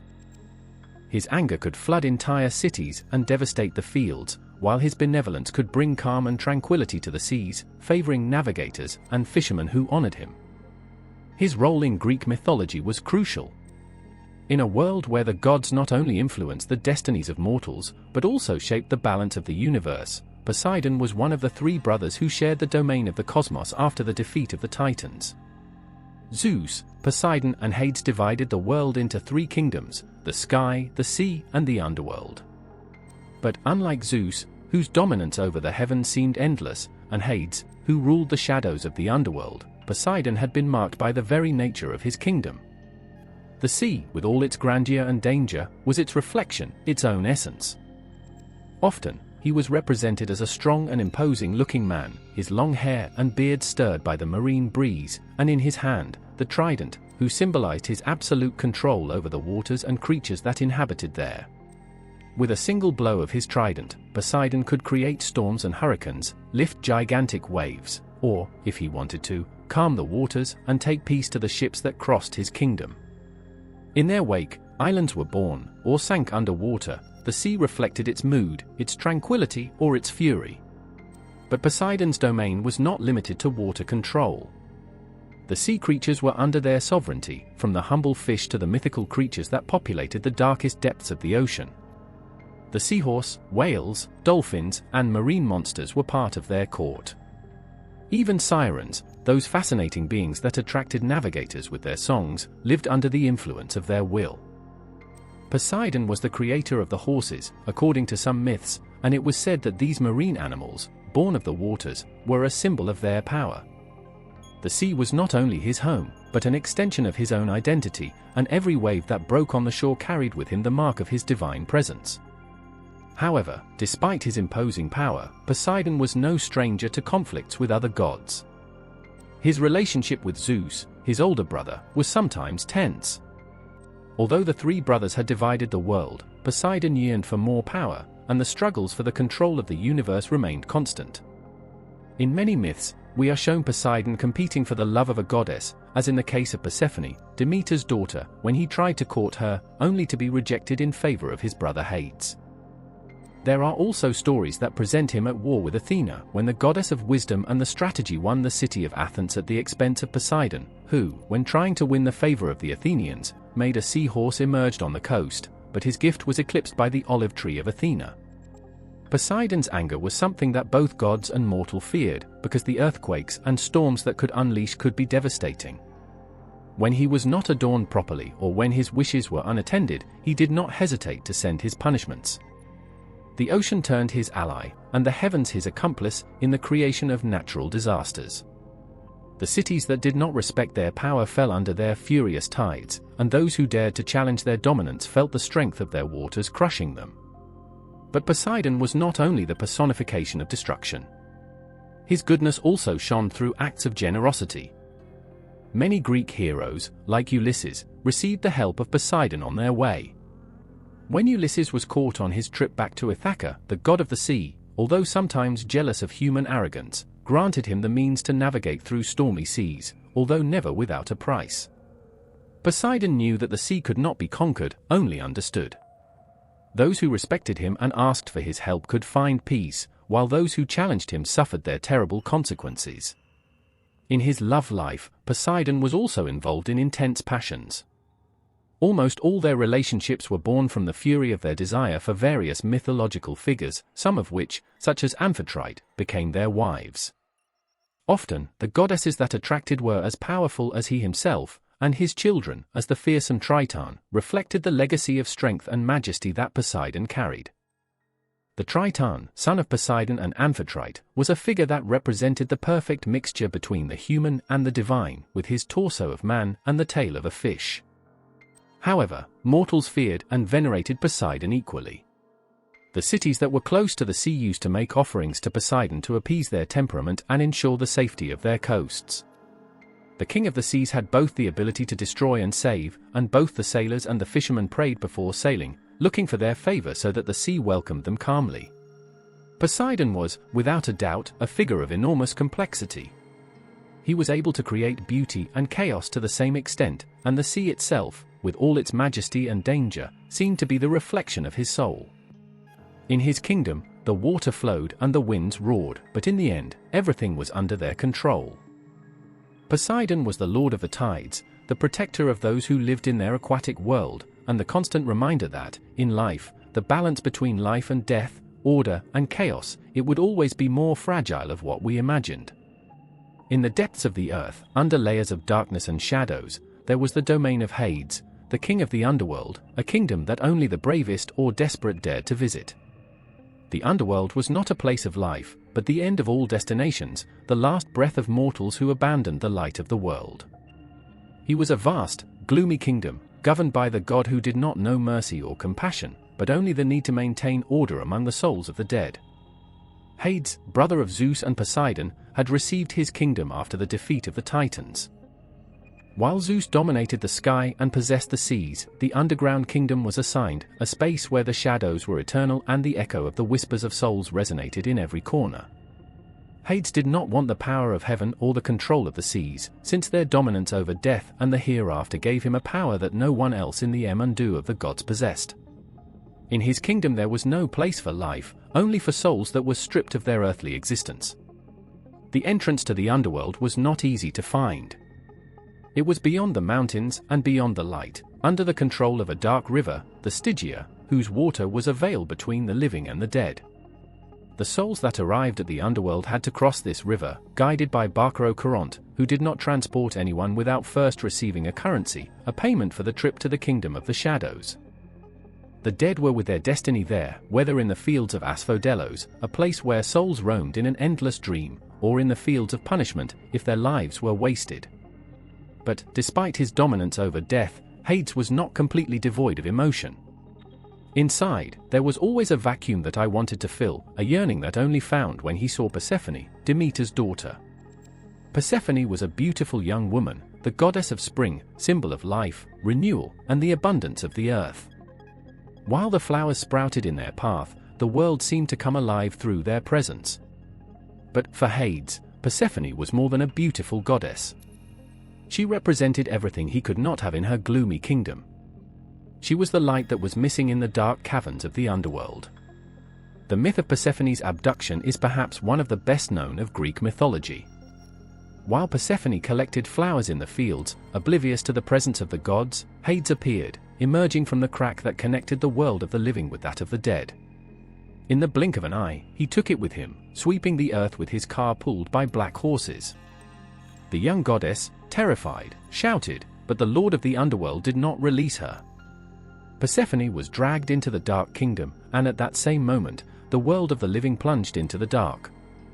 The flowers that Persephone had touched themselves, and the earth itself lost its vitality. When Demeter, Persephone's mother, discovered the disappearance of her daughter, her pain was so deep that the world began to die. The crops wilt, the ground ceased to be fertile, and everything plunged into an eternal winter era. Demeter, in his despair, toured the earth in search of his daughter, refusing to allow life to bloom again until Persephone was released. The entire universe stopped before the fury of a mother willing to do anything to recover her daughter. Finally, Zeus, seeing the chaos that unleashed on earth, intervened. Hades, although reluctant to release Persephone, accepted his brother's intervention. However, Persephone's fate was sealed in a way that none of the gods could have anticipated. Before Persephone returned to the world of the living, Hades convinced her to eat some seeds from Granada, a food from the underworld. Eating Granada meant that Persephone would be linked to the underworld forever, and therefore, I could not live with Demeter throughout the year. Persephone's return to Earth became the end of winter and the beginning of spring. With their return, the plants flourished, and the earth covered again in green. However, every time Persephone returned to the underworld to spend his time with Hades, the earth plunged into cold and darkness, marking the return of winter. Thus the cycle of the stations was born. The absence of Persephone meant the death of the earth, but his presence brought renewal and life. Persephone's abduction was more than a simple kidnapping, it was a manifestation of Hades' desire to attract light to the realm of shadows. It was a reflection of his own emptiness, his desire to have something in his gloomy world that could make sense. Hades was not just the god of death, it was also the god who wanted to understand life, although, in a dark and distorted way, and Persephone became the only light that illuminated his kingdom. For Hades, Persephone's presence in the underworld was not a conviction, but a way of filling the void of his existence. Despite his coldness and emotional distance, Hades loved Persephone. And so, the underworld, always associated with death, also became a place of love and sacrifice, a kingdom in which love between Hades and Persephone grew in the dark. A love marked by sacrifice, separation, and return, which reflected the eternal cycle of life, death, and renewal that existed both in the hearts of the gods and in that of mortals. In an instant of absolute silence, the universe held breathing. From the head of Zeus, the king of the gods, sprouted a little rally, born of divine thought itself, of the purity of wisdom and strategy. Athena, the goddess of wisdom, fair war and crafts, emerged in an explosion of intelligence and power, armed with her shield and spear, her presence as majestic as imposing. The myth of her birth is as singular as herself. Zeus, having received a prophecy that said that the goddess born of him would be more powerful than him, feared the idea of being overthrown. Athena's mother, Metis, was the personification of wisdom, and although Zeus loved the goddess, she feared what her daughter could represent. Then, in a desperate attempt to avoid fate, Zeus swallowed, believing that in this way he would prevent the prophecy from being fulfilled. But inside, something powerful began to take shape. Athena, born of Zeus's mind, not only represented wisdom, but also the birth of a new order in the universe of the gods. When Athena emerged, completely armed and adult, there were no shouts of pain or tears of suffering. The goddess appeared before all as a ray of light and clarity, the symbol of reason and the force contained. His birth was a phenomenon as surprising as her own existence, a goddess who did not know arrogance or anger, but only rationality. Athena was not like the other gods, born of passions and desires, but was the very personification of knowledge, reflection, and strategy. With his aegid shield, which represented his protective power, and his spear, a symbol of his ability to act precisely and effectively, Athena was the goddess of war, but not of the uncontrolled war. Unlike ours, the god of bloody and chaotic war, Athena understood that true war was not only to fight, but to know when, where and how to do it, with intelligence and mastery. She understood that victory was not only won on the battlefield, but also in the field of mind and strategy. His figure was not only that of a warrior, but also that of a wise counselor, the goddess who guided the heroes in his struggle for justice. During the Trojan War, for example, Athena played a crucial role in helping Odysseus, the cunning hero who embodied intelligence on brute force. It was Athena who helped him find creative solutions, who inspired the heroes with his wisdom and offered them the power of a strategic mind. Athena understood that the mind was the real battlefield, and its interventions were not only physical, but deeply intellectual. But beyond war, Athena was also the goddess of peace, who favored conflict resolution through diplomacy and mutual understanding. In his temple, the part was the star of wisdom, a bright light that never went out. The city of Athens, named in his honor, was a center of wisdom and art, a place where knowledge flourished, a refuge for those who sought answers beyond weapons. Athena was a goddess who, although powerful and feared in battle, also represented the balance between war and peace, between conflict and wisdom. His link with mortals was close. Athena was not a distant goddess, but worried about humanity. She taught men to work the earth, to weave, to create art and tools. In fact, it was considered a protector of arts and sciences, since its intelligence transcended the dominance of war. She taught men wisdom to live, not just to fight. In this way, Athena was the goddess who provided the necessary knowledge to build, create, and evolve, protecting both those who embarked on battles and those who were dedicated to crafts and art. However, their relationship with the other gods was far from being simple. Although Athena was one of the most respected goddesses of Olympus, she was also known for her ability to be uncompromising when it came to defending her principles. He never acted for impulse or let the emotion cloud his judgment. This was made by a figure that, despite being valued, could also be seen as hard and cold. In their own city, Athens, people venerated their power, but at the same time, they knew they could not expect mercy from it if they broke the rules of wisdom and justice. Athena was also the goddess who represented virginity and purity, not only in the physical sense, but also in the sense of her soul. She was pure in her purpose. She did not want power by itself, but the ability to do the right thing, to teach others to do the same. His chastity represented total dedication to his mission, without distractions or temptations. Athena was a goddess who, despite her immense power, never gave in to human weaknesses, since her power was precisely in the clarity of his mind and the strength of his will. His connection with wisdom and strategy extended to the defense of justice and order in the world, and in many myths he shows it as the protector of the righteous, guiding the heroes in their darkest moments, as he did with Perseus to kill the fearsome jellyfish. Athena is also known for his speech at the Trojan War, where he not only fought on the battlefield, but also provided Ulysses and other heroes for the means to win without completely destroying his enemies. The goddess of wisdom understood that the greatest victory was the one that was obtained without having to spill blood, but through strategic intelligence. In the daily life of the Greeks, Athena was also the protective goddess of cities, of organized and civilized communities. She represented the peace achieved by work and cooperation, the order achieved through wisdom and justice. In their temples, artisans and philosophers sought their inspiration to create, and in their city, Athens, art, politics and culture flourished. Athena was not only the goddess of war, but also the guide that inspired the brightest minds of her time. Thus, Athena, born of Zeus's mind, was much more than a warrior goddess. It was the personification of wisdom in its purest form, the guide of the righteous, the goddess who illuminated the path in times of darkness and chaos. And although his teachings and actions were based on reason and strategy, there was no doubt that, in his heart, Athena defended the most human, the constant search for truth and justice, even in the most challenging moments. The dawn light barely touched the horizon, and a vibrant energy toured the air, preceding the birth of two powerful souls. On Mount Sinto, on the island of Delos, the destiny of humanity would be marked forever, because that day Apollo and Artemis, the divine twins, children of Zeus and the Titanide Leto, were born. The mother, Leto, had been persecuted by Hera's wrath, jealous of her husband's love, and found no refuge anywhere. But when Delos finally arrived, a sacred place that no one had claimed, Leto gave birth to his children under divine protection.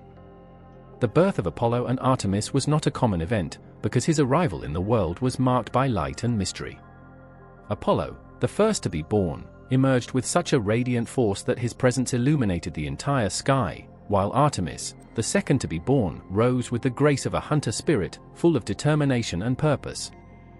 The emotion and beauty of their birth merged with the feeling that these twins would be much more than simple gods, they would be the guardians of the heavens and the earth, carrying the sunlight and the serenity of the moon, the precision of the hunting and justice. Apollo, the god of the sun, music, prophecy, and healing, was quickly recognized for his brilliance and charisma. Apollo's light not only illuminated the day, but reflected the clarity of the truth. With his lyre, Apollo touched melodies that healed the soul, filling all those who listened to it with harmony. He was not just a god of sunlight, but of everything that represented knowledge and truth. Apollo was also deeply linked to prophecy. He was the guardian of the oracle of Delphi, the place where humans were looking for answers to their most uncertain destinations. Nothing escaped to his gaze, because Apollo saw beyond the shadows, in a universe governed by reason. But at the same time, Artemis, his twin, represented a different side of the light. She was the goddess of the moon, hunting, and wild nature. Artemisa possessed the ability to move quickly between forests and mountains, where he became the protector of animals and of every being who lived in nature.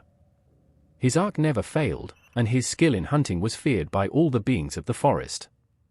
Artemisa was not a goddess who knew fear or submission. She represented freedom, strength, and independence. In his heart, the purity of hunting and respect for life were inseparable. Hunting was not an act of cruelty, but of balance with the environment.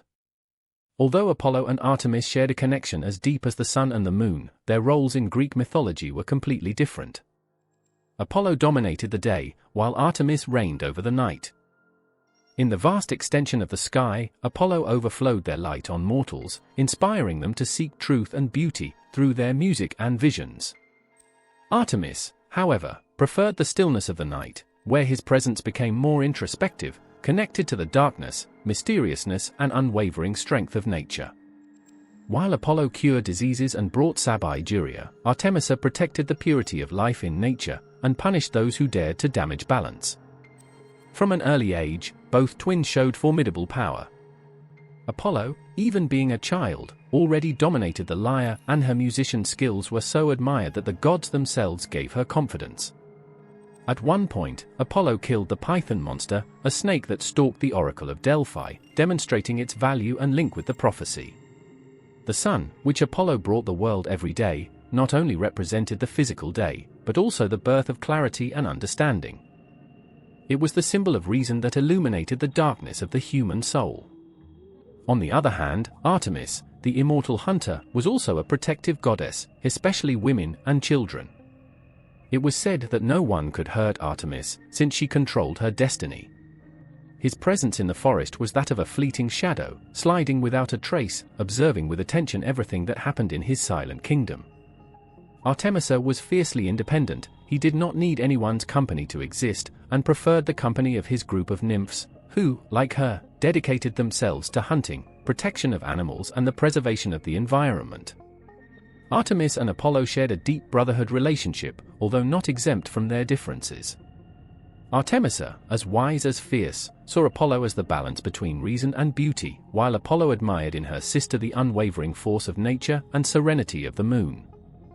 Together, they were the guardians of the cosmic order. While Apollo regulated the sun and wisdom, Artemisa assured that the wild nature maintained their strength, pure and free of the intervention of mortals.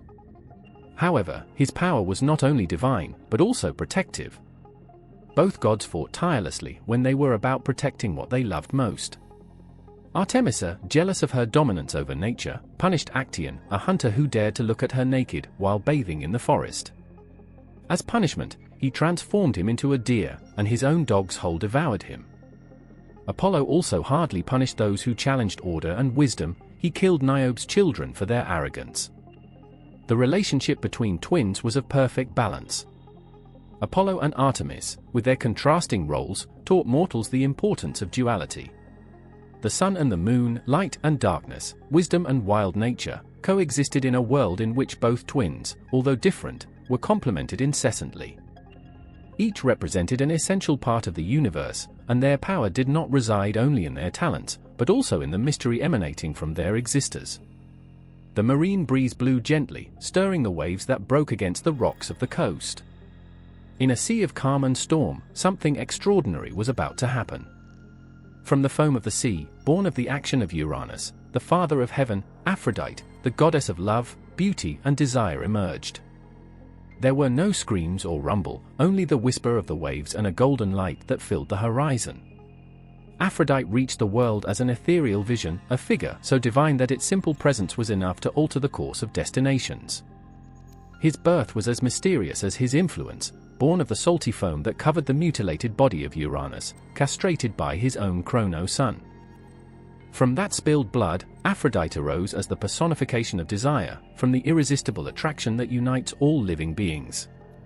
He was not just a goddess of beauty, but a goddess who could move the hearts of the gods and mortals equally, weaving invisible threads between them, which, although invisible, were more powerful than any sword or army. From the moment Aphrodite stepped on the earth, the world experienced a change. The heavens shone more intensely, the flowers flourished in their path, and the earth became life under its influence. But beyond the beauty of its physical form, which really fascinated everyone, was the power of its presence. Aphrodite was not only beautiful, it was a cocktail of sweetness and fire, tenderness and passion, capable of lighting the coldest hearts and bringing peace among the greatest enemies. It was impossible to resist its charm. Aphrodite could light love where there was only hatred, and in her gaze, any mortal could see the reflection of her deepest desires. The gods were not immune to their power. Zeus, the king of the gods, often succumbed to the beauty and power of Aphrodite. Even if it was an imposing god, could not escape his spell. Mars, the god of war, always found in it an irresistible company, despite its violent and aggressive nature. Often, Aphrodite and Mars joined in secret, because the passion that Aphrodite inspired to capable of even transforming the most bellicose gods into vulnerable beings, lost in desire. But his love was not just physical. Aphrodite represented all forms of love, passionate love among lovers, idealized love among mortals, and maternal love, which hugged all living beings with infinite warmth. The stories about her not only talked about beauty and attraction, but about the strength that love has to heal and destroy. Perhaps one of the best-known stories is that of Paris, Prince Trojan, who, when chosen as a judge in the trial of the goddesses, was unable to resist Aphrodite's temptation. The three great goddesses, Hera, Athena, and Aphrodite, were presented before him, each offering him a favor in exchange for his choice. While Hera offered power and dominance, and Athena promised wisdom and victory in the battle, Aphrodite promised the love of the most beautiful woman in the world, Helena de Sparta. Paris, unable to resist such promise, chose Aphrodite, which unleashed a devastating conflict. Thus, Aphrodite's power was not only in the creation of love, but also in the destruction that loved love could cause. Aphrodite, although known for her relations with many gods and heroes, was never simply a symbol of passion. His power went much further. She also had a significant influence on mortals. It was not uncommon for people, in search of love or desire, they went to their temples to ask for their blessing. Aphrodite's priests and priestesses were famous for their abilities to rekindle the fire of love in the coldest hearts. Mortals wanted to possess a part of that magic, wanted to feel the rubbing of divine love, and Aphrodite spared no effort to grant their grace to those who venerated her from the heart. Its history is also a story of jealousy and betrayal. Aphrodite was a goddess who was never completely alone, she was always surrounded by other gods who wanted her love and power.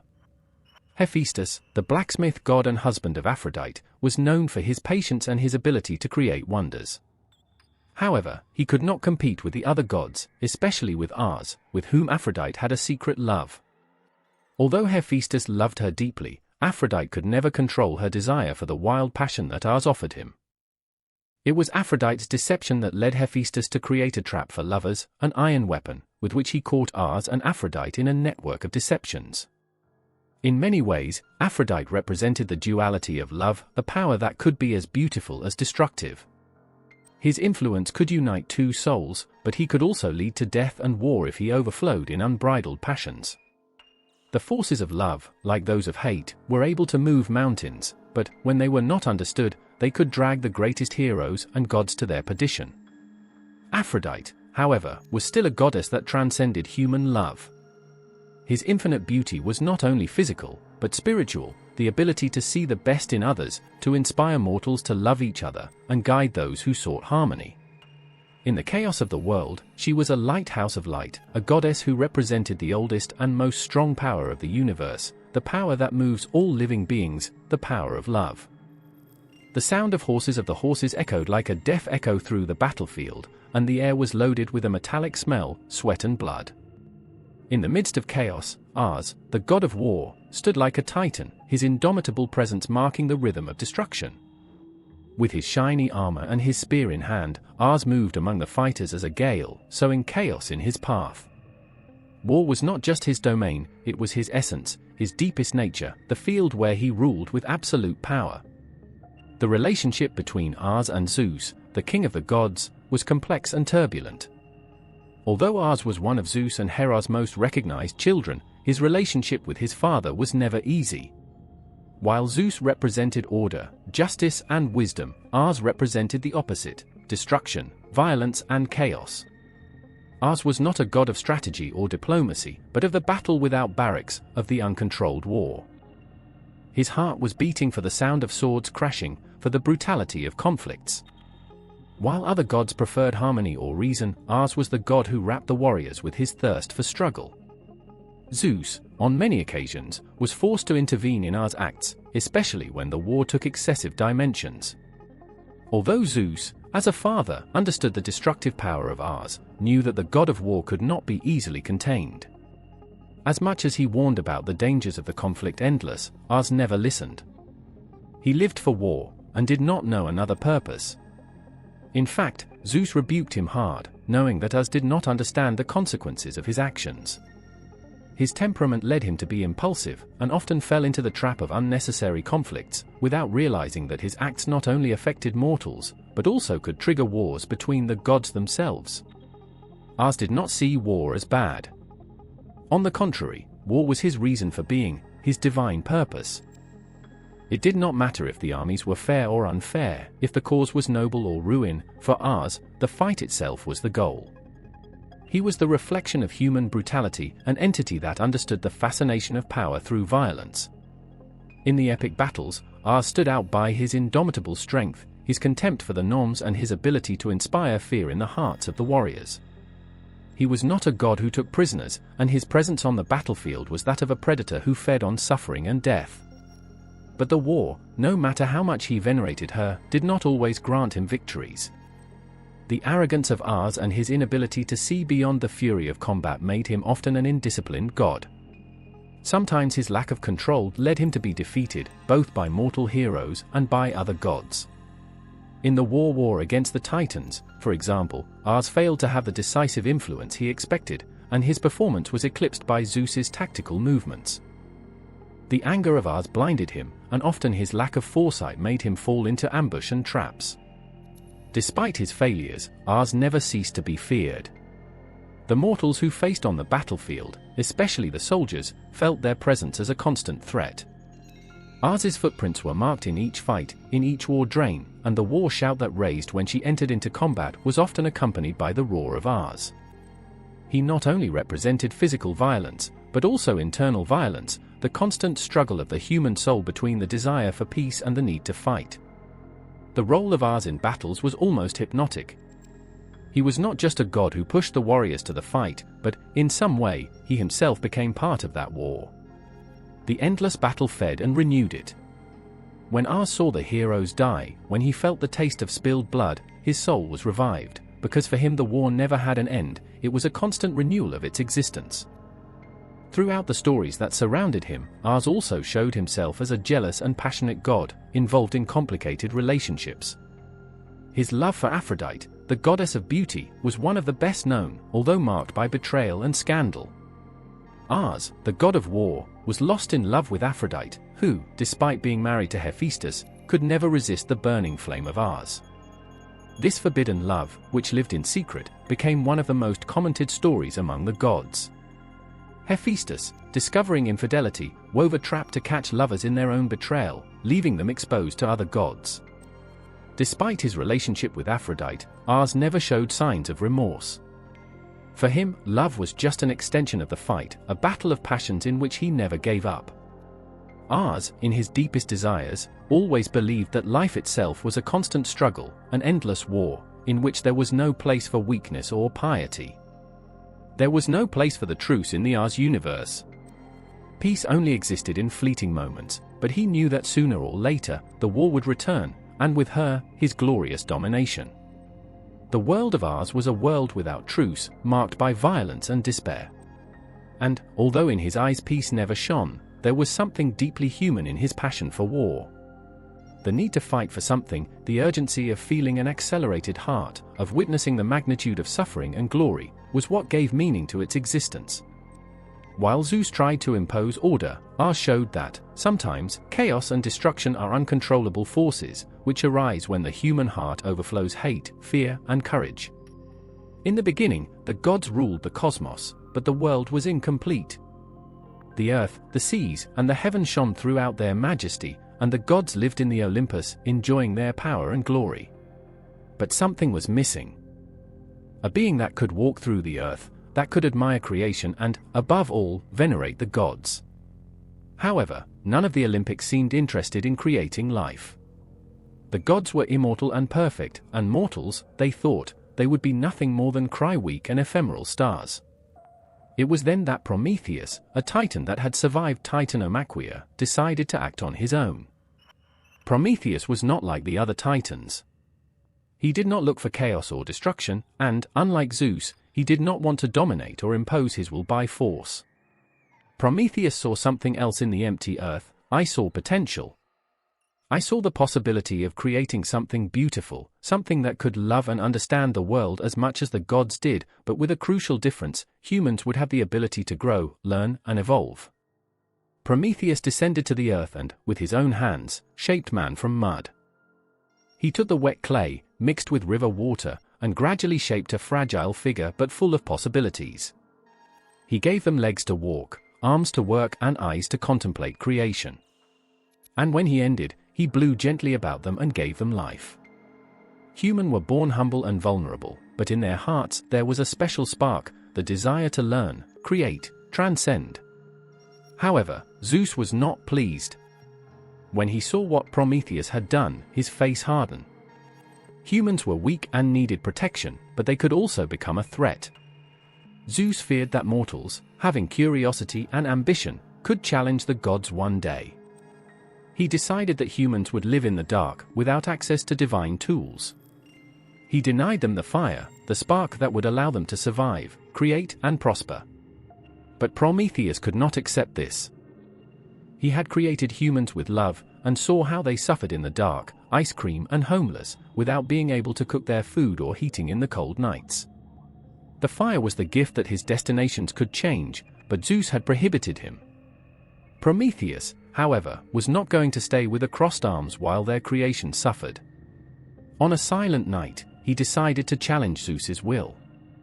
He went up to Mount Olympus in secret and, with a cunning plan, stole a spark of fire from the Aelio's son Ka.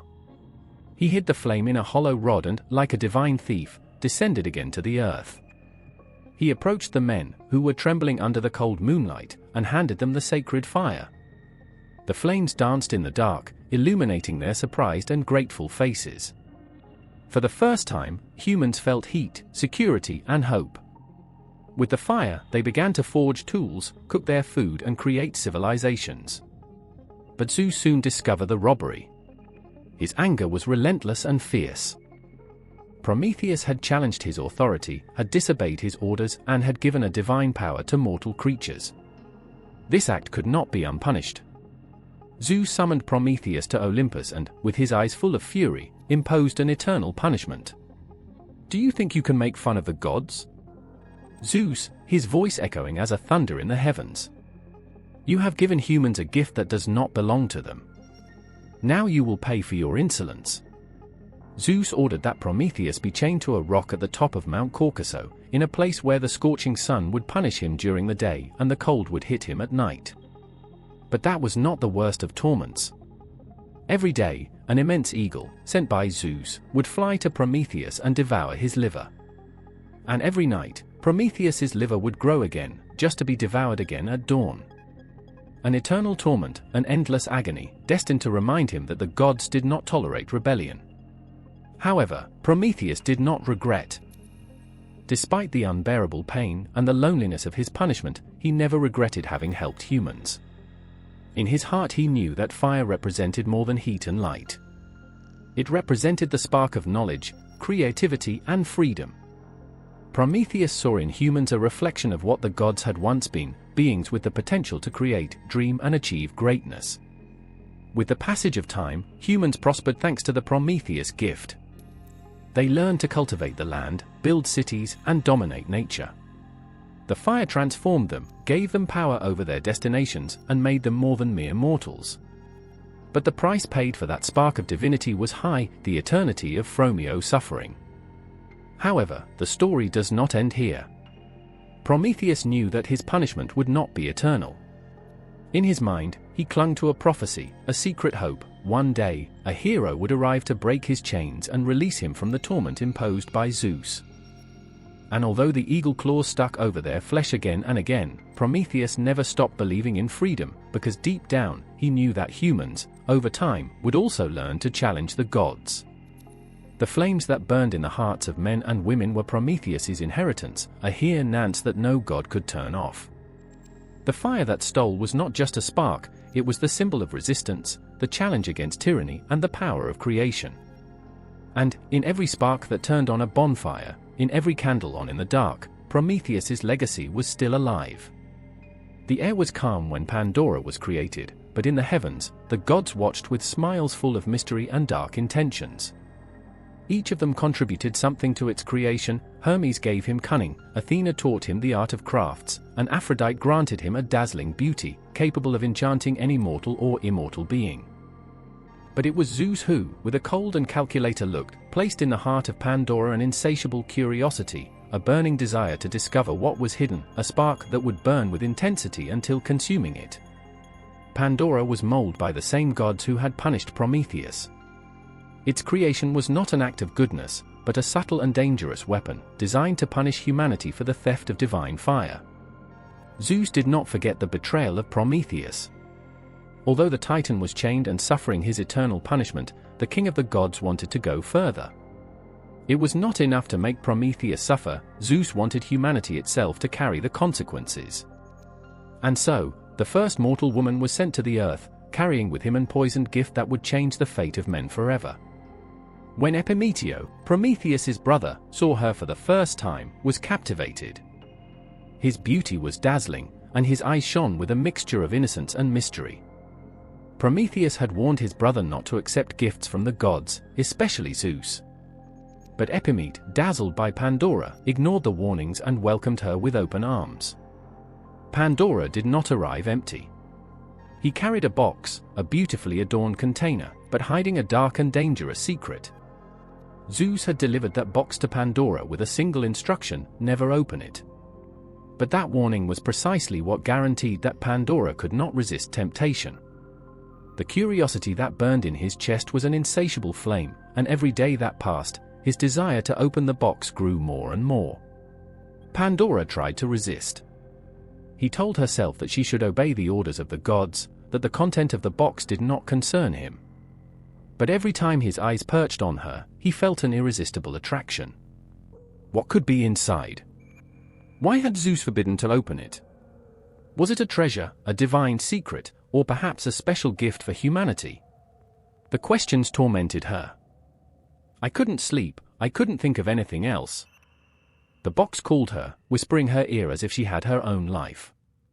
Finally, one day, Pandora could no longer bear it. With trembling hands and accelerated heart, he took the box and opened it slowly. At that moment, a heartbreaking cry filled the air, and darkness spilled like an unstoppable river. From the box all the misfortunes and evils that had never existed in the world emerged. The disease, hunger, sadness, anger, envy, and war spread on earth as an invisible plague, contaminating the hearts of men and sowing suffering in every corner of the world. Pandora, horrified by what he had done, tried to close the box, but it was too late. The misfortunes had already escaped and dispersed throughout the earth, transforming the world forever. Suffering and pain, which until then were unknown to humans, became part of their daily lives. Humanity, who previously lived in peace and harmony, now had to face the cruelty of fate, the inevitable step of time, and the fragility of their mortal bodies. However, something was trapped at the bottom of the box. Pandora, desperate to correct his mistake, looked inside once more and saw that there was still a small spark. Be careful, he opened the box for the second time and let out the last thing he remained locked there: hope. Hope was the only antidote against the evils that had been released. Although misfortunes were now part of the world, hope remained alive in human hearts, giving strength to face adversities and find light even in the darkest moments. Zeus, in his cunning, knew that hope could not be fully eliminated, because a hopeless world would fall apart rapidly. Instead, hope would allow humans to continue fighting, supporting suffering, and seeking happiness, even when everything seemed lost. Pandora, destroyed because of the fault, understood the weight of his action. He had released evil in the world, but had also delivered the only tool that humans would need to resist and survive. Humans would now live on fear, pain, and death, but also with hope, love, and resilience. The box that brought misfortune also brought the spark that would keep the fight for life alive. Since then, humans have loaded with that duality. They know suffering, but they also know hope. They face death, but they look for life. They fall, but they get up. And although humanity continues to face the evils that Pandora released, has never stopped clinging to the spark of hope that was at the bottom of the box. Zeus watched from Olympus, satisfied with his punishment. Humanity was condemned to fight eternally against their destiny, but, at the same time, it would be able to overcome each obstacle thanks to the hope that shone inside. That hope, small but powerful, was what differentiated the mortals of the gods. The gods were immortal and perfect, but humans, despite their fragility, had something that the gods did not fully understand: the ability to dream of a better tomorrow, even when the world seemed to crumble around them. And so, Pandora's story became an eternal myth, a reminder that, although the world is full of suffering and misfortunes, hope always remains alive in the hearts of those who dare to believe in the better future. The rain was not common in those days. The sky used to stay clear, and humans walked through the earth without fear of the waters consumed everything. But that day was different. Zeus, from his throne on Mount Olympus, watched humanity with growing contempt. What was once a pure and dignified creation of the divine fire that Prometheus had given them, now he had corrupted. Greed, lies, and violence spread around the earth like a poison. Humanity had fallen out of favor, and Zeus could no longer tolerate its existence. His patience had reached the limit. "They don't deserve to live," Zeus said, his voice echoing like a thunder that shook the heavens. Hera, Athena, and Apollo listened in silence, without daring to intervene. Only Poseidon, the lord of the seas, was pleased with his brother's decision. "Tell them what they deserve, Zeus," Poseidon said with a dark smile. My waters are ready to consume the earth and clean corruption. Zeus nodded, and then the divine punishment began. The sky, before serene, darkened with dense and black clouds. The winds blew with fury, and the first drops began to fall, heavy and cold as the trial that was coming. Soon, those drops became an endless torrent. The rain fell merciless for days and nights, and the waters began to climb, swallowing the fields, forests, and villages. Humans, desperate, ran looking for refuge, but there was no safe place. The mountains collapsed, and overwhelmed rivers raised everything in their path. The voices of men and women mixed with the roar of the waters, but their prayers were not heard. Zeus had made his decision, humanity had to be erased forever. However, not all humans were corrupt. In a small cabin, away from cities and temples, they lived Death and Pyrrha, a fair and devout couple. Deucalion was the son of Prometheus, and in his blood he carried the spark of wisdom and goodness. Pyrrha, daughter of Epimeteo and Pandora, had an innate goodness and a strong heart, capable of supporting any adversity. When the waters began to cover the earth, Death and Pyrrha clung to hope, even when everything seemed lost. In the middle of the storm, a voice came from the heights, a voice that Deucalion immediately recognized. My son, she builds an ark. It was Prometheus's voice, his father, who, although chained and tortured by the gods, still worried about humanity. You have a strong and resistant vessel, and take what you need to survive with you. The flood will not last forever. Deucalion did not hesitate. Next to Pyrrha, he began to build the ark, using the wood of the trees that still resisted the onslaught of the waters. They worked tirelessly, while the rain fell without truce and the world around them disappeared underwater. When they finally ended, they went up to the ark, taking seeds, food, and some animals. The ark rose on the waters, and Death and Pyrrha saw how the world they knew disappeared completely. The cities, the temples, the fields, everything was devoured by the waves. The silence that followed was devastating. There was no one left. Humanity had been swept from the face of the earth. For days, the ark floated drifting. The sun did not come out, and the clouds covered the sky in a grey and oppressive mantle. Deucalion and Pyrrha, hugged on the roof, did not lose faith. Although the world was mired in the waters, they kept the spark of hope that Pandora had liberated Rhodo long ago. Finally, the waters began to go back. The rain ceased, and the ark touched land at the top of Mount Parnaso. When Death and Pyrrha left the boat, what they saw broke their hearts. The earth was empty and desolate. There was no trace of humanity. The world was clean, but also lonely. Standing on the rocks of the Parnassus, they looked at the sky and raised a prayer. "Oh, gods of Olympus, why have they left us alone?" he asked Death, with a broken voice. It was then that Theme, the goddess of justice, appeared before them. His countenance was serene, but his eyes reflected a deep sadness. Humanity must be reborn, but not as before. This time, he will be forged with wisdom and justice. Said Themis, "Tome stones from the ground and throw them behind you. Each stone they touch will become a new human being." Deucalion and Pyrrha obeyed without hesitation. They took the stones, cold and heavy, and threw them behind them. The stones began to transform. From them, strong men and women emerged, resistant like rock, but with hearts capable of feeling love, compassion, and hope. Thus the new humanity was born, forged from the earth itself. They were no longer fragile or corrupt. They were children of suffering, but also of hope. Zeus, from the top of Olympus, watched in silence. Although he had tried to destroy them, humans had found a way to survive. They were not perfect, but now, they knew the value of life, the importance of justice and the need to take care of the land that had been granted to them. Deucalion and Pyrrha, standing on Mount Parnassus, looked at new humans with tears in their eyes. They knew that the world would not be easy, that there would still be suffering and pain. But they also knew that hope, that eternal spark, would remain alive in the hearts of each of them. And so, the earth was filled again with life, but this time, humans loaded with a legacy, the memory of the flood and the promise of never forgetting the price of arrogance and goodness of forgiveness. The sky darkened as if the night had arrived too soon. But it was not the stars that shone in the distance, but the furious eyes of the giants who ascended from the depths of the earth. Born from Hera's resentment after the defeat of the Titans, the giants were huge creatures, with rock and lava bodies, and a fury that burned like an inextinguishable fire. Gaia, Mother Earth, was tired of the Olympic domain. After seeing their children, the Titans, chained in the Tartar by Zeus and his brothers, his heart filled with hate. And in that hatred, he gave birth to the giants, a race destined to destroy the gods of Olympus and restore the broken balance by Zeus. But the giants were not simple monsters.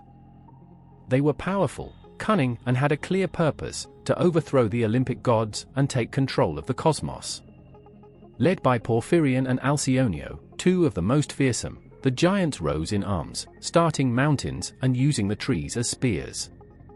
His footsteps made the earth tremble, and his roar resonated in the valleys and mountains as a relentless storm. From Mount Olympus, Zeus watched with concern.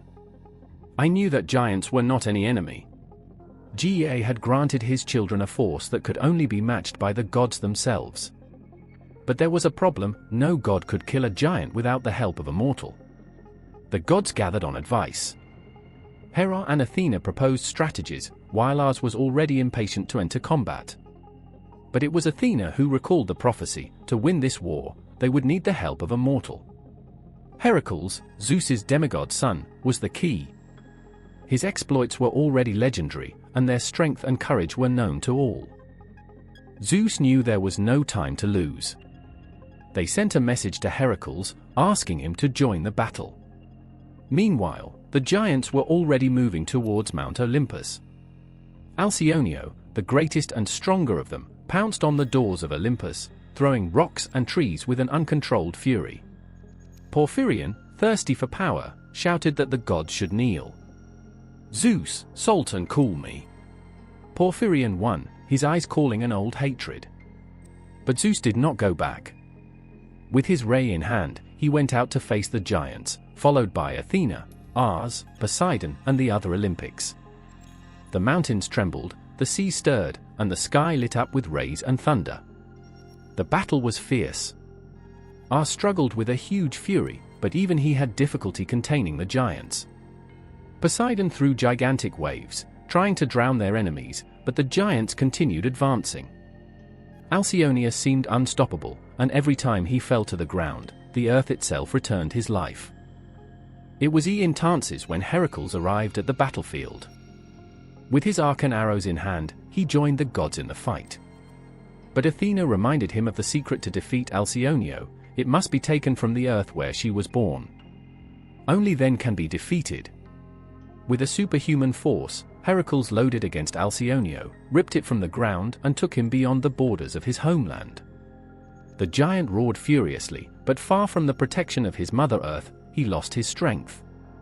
Heracles fired an accurate arrow, and Alcyonio finally fell, his immense body collapsing like a mountain. The battle continued, and Porphyrion was the following to face his destiny. During combat, Porphyrion tried to attack Hera, but Zeus, enraged by insolence, threw his ray with lethal precision. Heracles, once again, was the one who gave the final blow. Porphyrion fell, and with him, the leadership of the giants crumbled. One by one, the giants were defeated.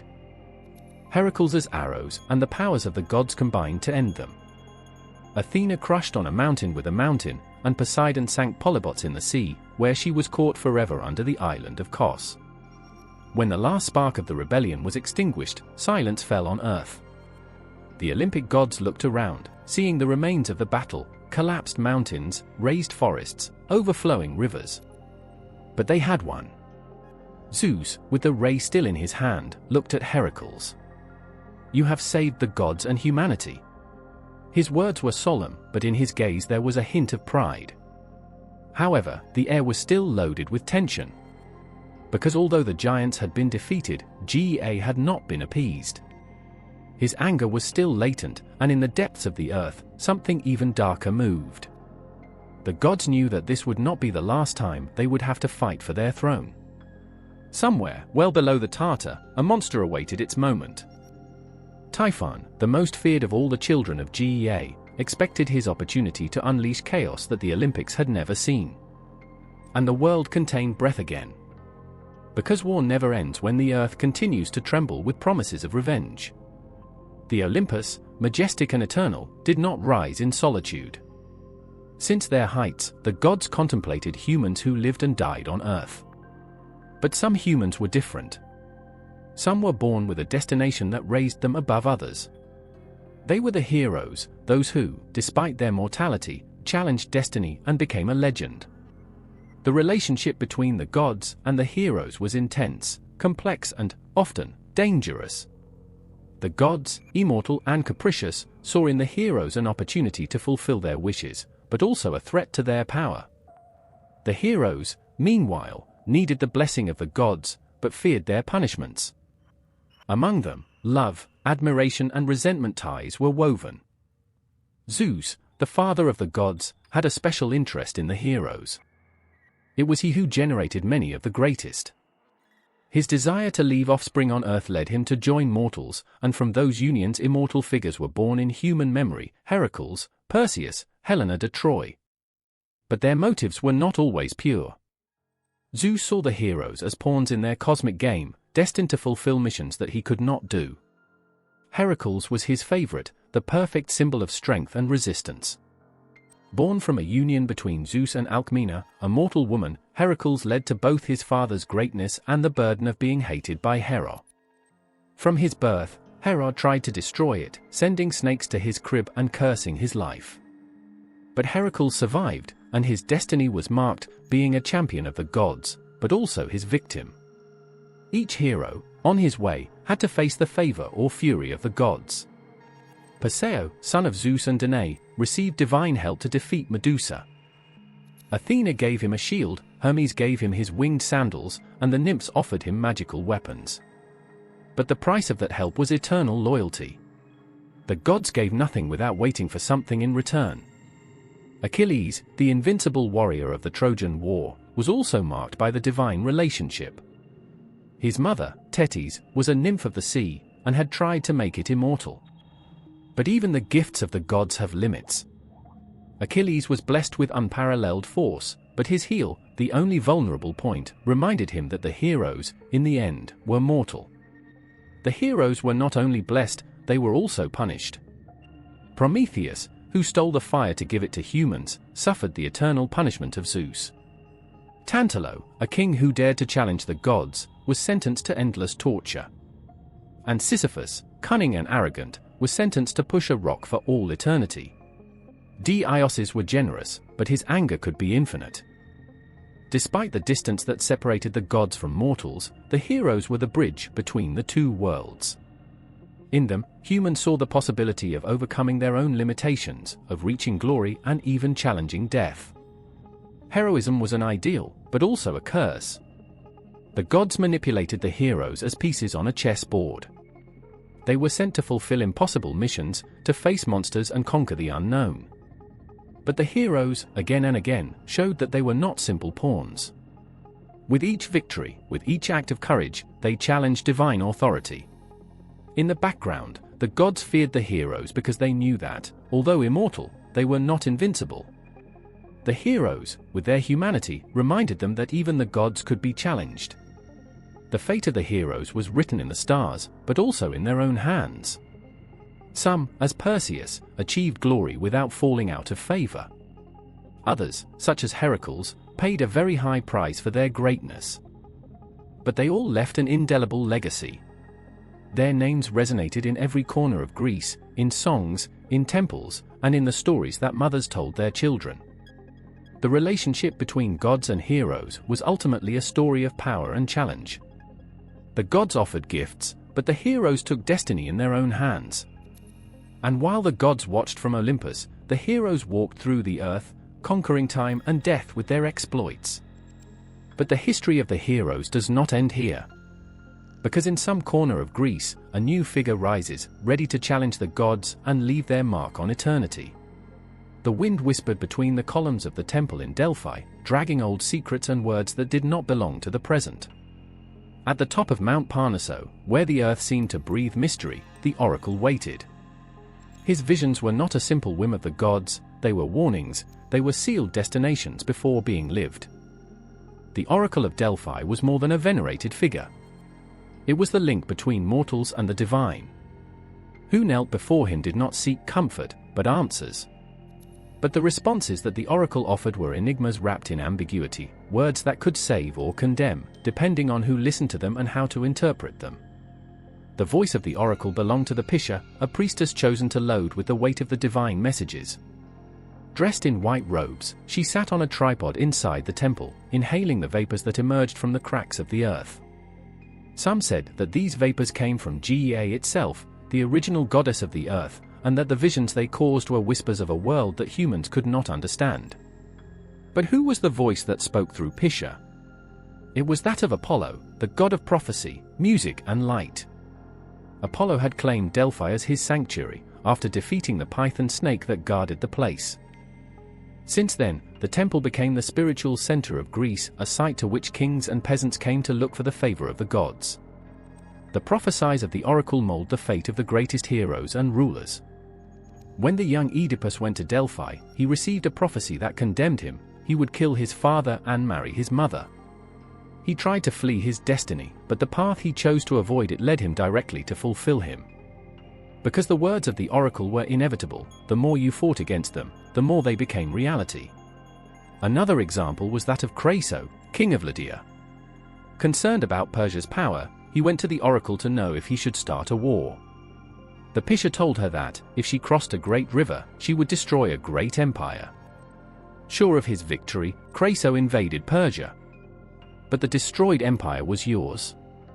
The words of the oracle were a mixture of wisdom and warning, really and trap. Those who sought clarity found rather uncertainty. But that was what made Delphi had so much power. The oracle did not impose a destiny, but challenged mortals to face him. The gods, through Pisha, played with mortals as if they were pieces on a board. But mortals, hearing the prophecies, also made decisions that altered the course of history. The prophecy was not a fixed end, it was a test. However, not all who came to Delphi did it by ambition or despair. Some were looking for spiritual guidance, a path to follow in moments of doubt. The words of the oracle offered them a mirror in which they could see their fears and hopes reflected. Often, the real answer was how they interpreted the enigma. The oracle also played a crucial role in the Grand Greece wars. Before the Battle of Salamina, the Athenians went to Delphi. The Pisha told them that her salvation would come from a wooden wall. Some interpreted it as a physical wall, but Themistocles, one of the strategists, understood that it referred to war ships. And it was that interpretation that led the Greeks to a decisive victory against the Persians. But the power of the oracle not only resided in his words, but in the fear he inspired. Because each prophecy was a reminder that humans were subject to major forces, to the will of the gods, to a destiny that could not always control. The oracle was a voice that came from the eternal, remembering that, no matter how much men would like to govern their own destiny, there would always be something bigger observing. The echo of prophecies still resonates. Because, in the end, what is destiny but a thread that the gods hold, hoping to see how it is tangled? The gods of Olympus were powerful, yes, but also terribly unpredictable. His love could be warm and fertile like spring, but his anger fell like a relentless storm. Divine punishment was not a matter of justice, it was a matter of power. The mortals who dared to challenge the gods or cross sacred limits paid a devastating price, and those stories, told from generation to generation, were veiled warnings so as not to awaken the fury of Olympus. One of the most famous punishments is Sisyphus, the king who challenged death itself. Sisyphus was not a simple mortal, it was cunning, ambitious and manipulative. When death came to look for him, he managed to deceive her, chaining her so that no one in the world could die. For a while, humans believed they had defeated death. But the gods did not tolerate such a challenge. Zeus ordered that Thanatos, the personification of death, was released, and Sisyphus was taken to the underworld. However, even there, Sisyphus tried to make fun of the gods once more. As eternal punishment, he was condemned to push a huge uphill rock, just to see her rolling down again and again. His destiny was not only a physical punishment, but a symbol of the uselessness of challenging the inevitable. Another example is Tantalo, a king who shared the table of the gods. Tantalo had access to the secrets and divine delicacies, but his pride led him to betray that confidence. In an act of extreme arrogance, he decided to try the gods by serving them a macabre feast. He cooked his own son, Pelope, and offered him as banquet. The gods, horrified by his cruelty, condemned him to an eternal torment in the Tartar. There, Tantalo remained standing in a crystalline lake, but every time he tried to drink, the water retired. Above him hung delicious fruits, but every time he extended his hand to take them, the wind away. Thirst and hunger would torment him forever, reminding him that no one could make fun of the gods. But divine punishments were not exclusive to men. Women also suffered the wrath of the gods. Cassandra, the daughter of Priam, king of Troy, was blessed by Apollo with the gift of prophecy. However, when he rejected God's advances, Apollo turned his blessing into a curse. Cassandra would always see the future, but no one would believe in his warnings. Thus, when he prophesied the fall of Troy and the tragedy of his people, his words were ignored. His life became a torment, seeing inevitable disasters and being unable to stop them. Arachne's myth is another reminder of mortal pride. Arachne was an exceptional weaver, so talented that she began to believe itself superior to Athena, the goddess of wisdom and the arts. Proud of her ability, Arachne challenged the goddess to a fabric contest. Athena accepted the challenge, but when he saw Arachne's work, a fabric that portrayed the faults and sins of the gods, was filled with fury. Although the work was perfect, Athena could not tolerate such insolence. As punishment, he condemned Arachne to become a spider, weaving for all eternity. Since then, spiders weave their networks, trapped in the destination that Athena imposed them. Niobe, the queen of Thebes, also learned by the bad to challenge the gods, was a fatal mistake. Proud of her children, she dared to make fun of the goddess Leto, mother of Apollo and Artemis, saying that she, with her numerous descendants, was superior. Leto, offended by his arrogance, sent his divine children to punish Niobe. Apollo and Artemis murdered their children one by one, leaving Niobe alone and consumed by pain. Desperate and broken by the tragedy, Niobe fled to a mountain, where it was transformed into a rock that continues to cry forever. Prometheus's punishment is, perhaps, one of the most brutal and emblematic. Prometheus, a titan that sympathized with humanity, stole the divine fire and handed it to mortals, giving them the capable ability of creating, heating and surviving. But Zeus, enraged by this act of rebellion, condemned Prometheus to an eternal torment. He was chained to a rock in the Caucasus, where every day an eagle devoured his liver, and every night, the organ grew again, just to be devoured again at dawn. Prometheus suffered because he chose to challenge the will of Zeus and give humans a gift that the gods wanted to keep secret. But punishments did not always come due to acts of rebellion or pride. Sometimes, mortals were punished simply for being in the wrong place at the wrong time. Action, a hunter, was turned into a deer and devoured by his own dogs after seeing Artemis bathing naked. There was no intention of offense, but the gods did not need a fair reason to punish. Divine curses and punishments served as lessons for mortals. They reminded humanity that the gods were not fair or compassionate, they were powerful, capricious, and vindictive. The stories of Sisyphus, Tantalus, Cassandra, and many others were warnings to challenge the gods, even without intention, brought with him inevitable and painful consequences. And while humans walked cautiously on earth, fearful of awakening divine anger, the gods watched from Olympus, knowing that, sooner or later, another mortal would dare to cross the line. Because humanity, in its essence, would always seek to challenge the limits imposed by the gods. In every corner of ancient Greece, the gods were not mere figures of legend. They were a constant presence, palpable in the murmur of the rivers, in the wind that whipped the mountains, and in the shadows that fell to sunset. The daily life of the Greeks was deeply intertwined with their beliefs. Each action, each decision, was marked by reverent respect, and sometimes fearful, towards the deities that govern both the visible and the invisible. The gods of Olympus did not live in a distant sky. They were here, among mortals, observing each movement. And to keep them pleased, the Greeks performed rituals and festivals with devotion and care. These were not simple acts of faith, but an essential bridge between humans and the divine, a way to ensure that crops would prosper, that the seas remained calm, and that the diseases did not devastate the cities. One of the most important rituals was sacrifice. There was no more solemn and powerful act to honor the gods to offer them the best than they had, an animal, fruits, wine, or even precious objects. The sacrifice was not only a gesture of thanks, but also a pleasure of protection and divine favor. The families sacrificed lambs, goats, or bulls on sacred altars, and the smoke of offerings ascended to heaven, as a message directed directly to Olympus.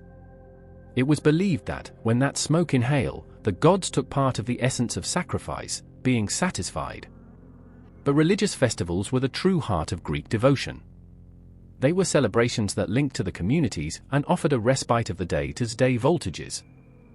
The Panatenias, for example, were a festival in honor of Athena, the protector of Athens. During this event, the entire city participated in processions, sports competitions, and sacrifices. A peplo, a sacred mantle, was offered to the statue of Athena in the Acropolis. It was an act of gratitude and fidelity towards the goddess that had given the city. The Dionysius festival, dedicated to Dionyso, god of wine and theatre, was a different celebration, more uninhibited and passionate. During these days, the wine flowed without measure, and the theatres were filled to see tragedies and comedies that explored human dilemmas and relations with the gods. Emotions overflowed, and the Greeks felt that, through theatrical performances, they touched the divine.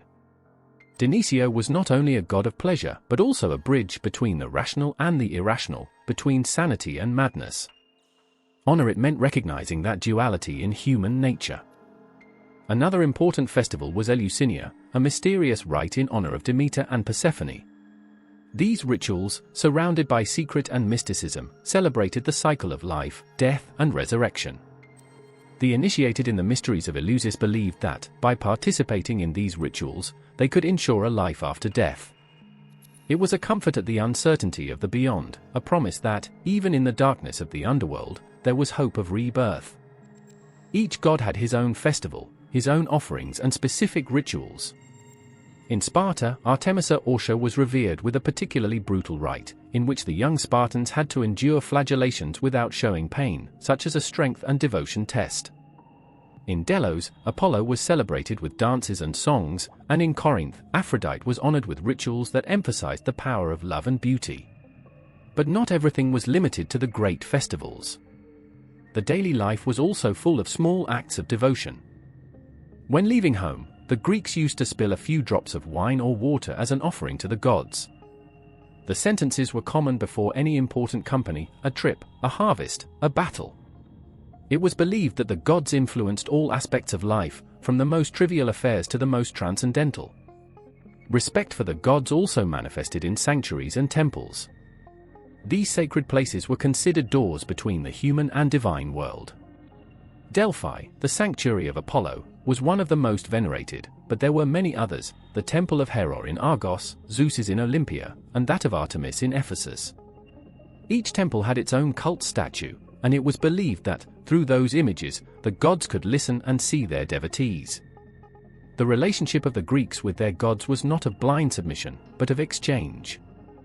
Mortals offered respect, sacrifices and veneration, and in return, the gods granted protection, favors and prosperity. But if mortals failed in their duties, divine anger could be relentless. A drought, a plague, or a battle defeat could be interpreted as a punishment for a badly performed ritual or for having forgotten a god. Rituals and festivals were not simply a religious practice, they were the beat of the Greek society.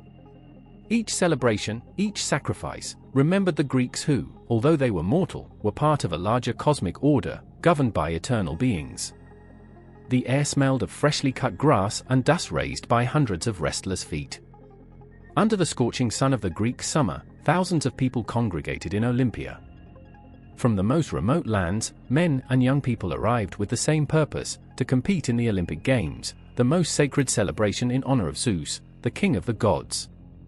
But these games were not simple sports competitions. They were an act of devotion, a physical and spiritual proof dedicated to the god who ruled heaven and earth. The origin of the Olympic Games is lost in the shadows of the myth. Some say it was Zeus himself who established the games after defeating his father Chronos and claimed the throne of the universe. As a symbol of his victory and his supreme power, Zeus created Olympia, a sacred place where mortals could honor him with feats of strength, resistance and ability. Others say that the games were founded by Heracles, son of Zeus, as a tribute to his father after completing one of his famous works, clean the stables of King Augeas in a single day. After his feat, Heracles marked the place and proclaimed that every 4 years, the strongest and most brave men would meet to compete in honor of Zeus. What is true is that Olympia became a sacred sanctuary, not only for athletes, but for anyone who sought to pay tribute to the father of the gods. In the heart of this sanctuary was the altar of Zeus, and next to him, his imposing statue. Made of gold and ivory, the statue of Zeus in Olympia was one of the 7 wonders of the ancient world. It was said that the gaze of the god could cross the soul of those who knelt before him, reminding them that earthly glory was ephemeral, but the acts of devotion endured forever. The Olympic Games were more than a competition, they were a ritual. Before the athletes could even step on the sand of the stadium, they had to offer sacrifices to Zeus. On the altar, animals as offering were burned, and the smoke ascended to the sky as a direct message to the Olympus. The gods were expected to observe the competencies, blessing the most worthy with victory. Participating in games was not a light choice. Only free men, born Greek, could compete, and had to demonstrate their value and dedication before being accepted. The athletes trained for months, away from their families, and subjected to extreme tests to prepare. There were no golden awards or wealth waiting for them at the end, only an olive crown cut from the sacred tree of Zeus. But that crown meant much more than a simple symbol. It was a divine recognition, proof that the gods had seen and approved their effort. The competencies were brutal and demanding. There was no place for weakness or failure. The races were made under a relentless sun, while the fighters faced melee, staining the sand with sweat and blood. The pancration, a mixture of boxing and wrestling, was one of the most violent events, where practically everything was allowed except biting and attacking the eyes. The Greeks believed that these competitions not only demonstrated physical strength, but also virtue and discipline, qualities that Zeus valued above all. However, the Olympic Games were not just a force show. They also represented a moment of truce and peace. During the Games, all wars and conflicts between Greek states stopped. It was a sacred time in which the Greeks set aside their disputes to meet under a common purpose, honor Zeus and celebrate human excellence. The Olympic truce was a reminder that, although men could face each other, before the gods they were the same. The most solemn moment of the Games was the procession towards the altar of Zeus. The victors, wrapped in white robes, offered sacrifices and thanked God for their victory. Some of them dedicated their triumph not only to Zeus, but also their families and cities, carrying with them the pride of their people. The stories of the champions were told and recounted, making them immortal heroes. But it was always remembered that glory was not just his, it belonged to Zeus, the god who had allowed his success. For spectators, games were also a deeply religious experience. It was not just about seeing the best athletes compete, it was an act of communion with the divine. The songs, ceremonies, and sacrifices created a sacred atmosphere where mortals felt they were in the presence of the gods. The echo of the ovations resonated in the mountains of Olympia, as if the gods themselves applauded from the sky. But, like everything in Greek mythology, the Olympic Games also had a dark side. It was believed that those who competed arrogance or deception attracted Zeus's wrath. The statues known as Zanes, the image of Zeus, were erected with the money of the fines imposed on the cheats. These statues, placed along the way to the stadium, reminded the athletes that the competition should be honorable and fair, as Zeus watched each movement. Over time, the Olympic Games became a tradition that transcended generations. Although ancient Greece fell, and wars and conquests changed the world, the spirit of the Games never died. Even today, when Olympic torches illuminate modern stages, the echo of that first altar in Olympia still resonates. Because, in the end, the Olympic Games were not only a celebration of the human body, but an eternal tribute to the power and will of Zeus, the supreme god who, from his throne in Olympus, continued to observe. In the shadow of Olympus, where the gods reigned about the fate of mortals, the brightest minds emerged that humanity has known. Philosophers who, like the heroes of the ancient epic, dared to challenge the divine stories and seek the truth in the world that surrounded them. But, although Greek philosophy was erected on the foundations of reason, mythology was its first inspiration. The myths that had given sense to the cosmos during generations nurtured the most fundamental questions of philosophers. In ancient times, myths were not just stories to entertain. They were stories loaded with meaning, symbolic explanations of the mysteries of existence. Where do we come from? What is the soul? Why do we suffer? The stories of Zeus, Athena, Hades, and Prometheus offered answers in an accessible language full of powerful images. But some began to wonder, what's behind these myths? Are they metaphors or absolute truths? Tales of Miletus, considered the first philosopher in history, was one of the first to distance himself from mythological explanations. According to traditional stories, the gods created and destroyed the world at will. Such, however, said that everything had a rational principle, water. For him, nature itself was the key to the origin of the cosmos, not the capricious decisions of the gods. But although such sought answers in the physical world, it did not completely break with mythology. In their vision, the natural elements, the water, the earth, the air, the fire, continued to have a divine character. It was not about denying the gods, but of understanding their essence in another way. The myths were transformed into symbols, and the philosophers began to seek the hidden truth behind the stories. Heraclitus of Ephesus, the philosopher of change, also drank from the waters of mythology. Heraclitus believed that the world was in constant transformation, such as the river that is never the same. In his thinking, the history of Prometheus resonates, who challenged the gods by stealing the fire and delivering it to mortals. Prometheus represents the human challenge before the divine order, the tireless search for knowledge and progress. For Heraclitus, that constant rebellion was the essence of existence. Pythagoras, the mysterious philosopher and mathematician, he also found his inspiration in mythology. In the Greek myths, the soul was immortal and traveled to Hades after death. But Pythagoras led this belief beyond, stating that the soul was reincarnated in different bodies, both humans and animals. The idea of the eternal soul was not new in Greek mythology, but Pythagoras endowed it with a philosophical structure, connecting it with its mathematical and cosmic principles. However, it was Plato who intertwined mythology and philosophy masterfully. In his dialogues, Plato uses myths as tools to illustrate complex philosophical concepts. In The Myth of the Cave, describes how humans live as prisoners in a cave, seeing only shadows of true reality. This image reminds the stories of the gods, who controlled the fate of mortals from the heights of Olympus, while humans could only perceive fragments of their divine will. Plato also takes up as myth a warrior who returns from death to tell what he has seen in the hereafter. This story is not very different from the myths of Persephone and Hades, who speak of the underworld and life after death.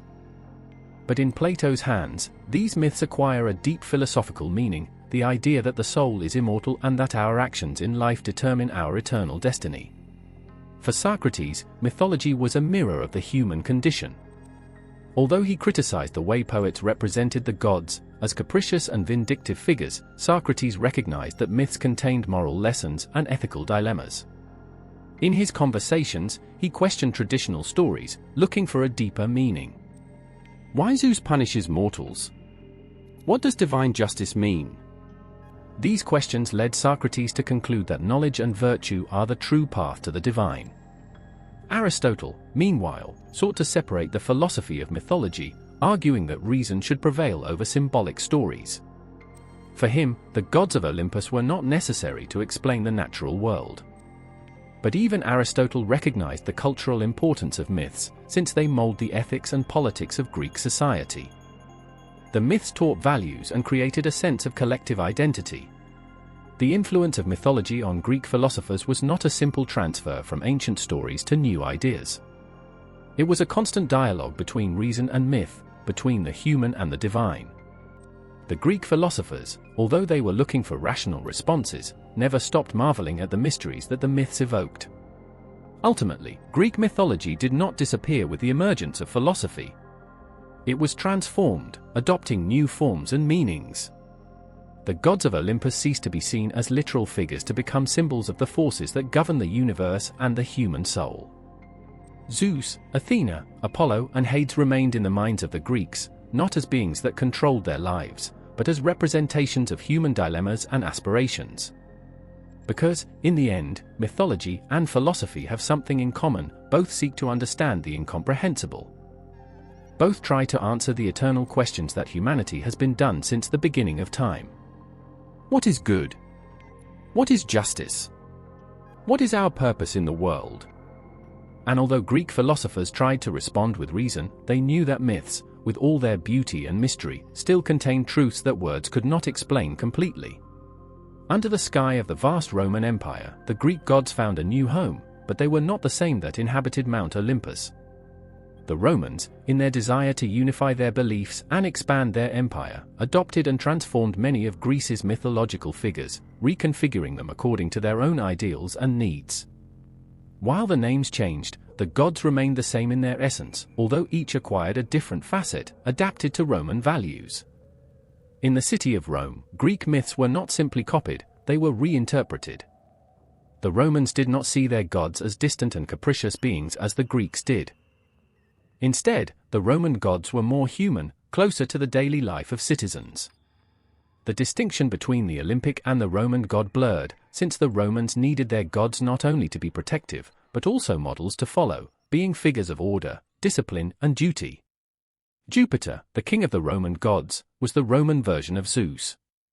But Jupiter not only ruled the sky, but also the fate of Rome, and in his cult, the figure of the leader and the protector of the homeland stood out above the capricious nature de Zeus.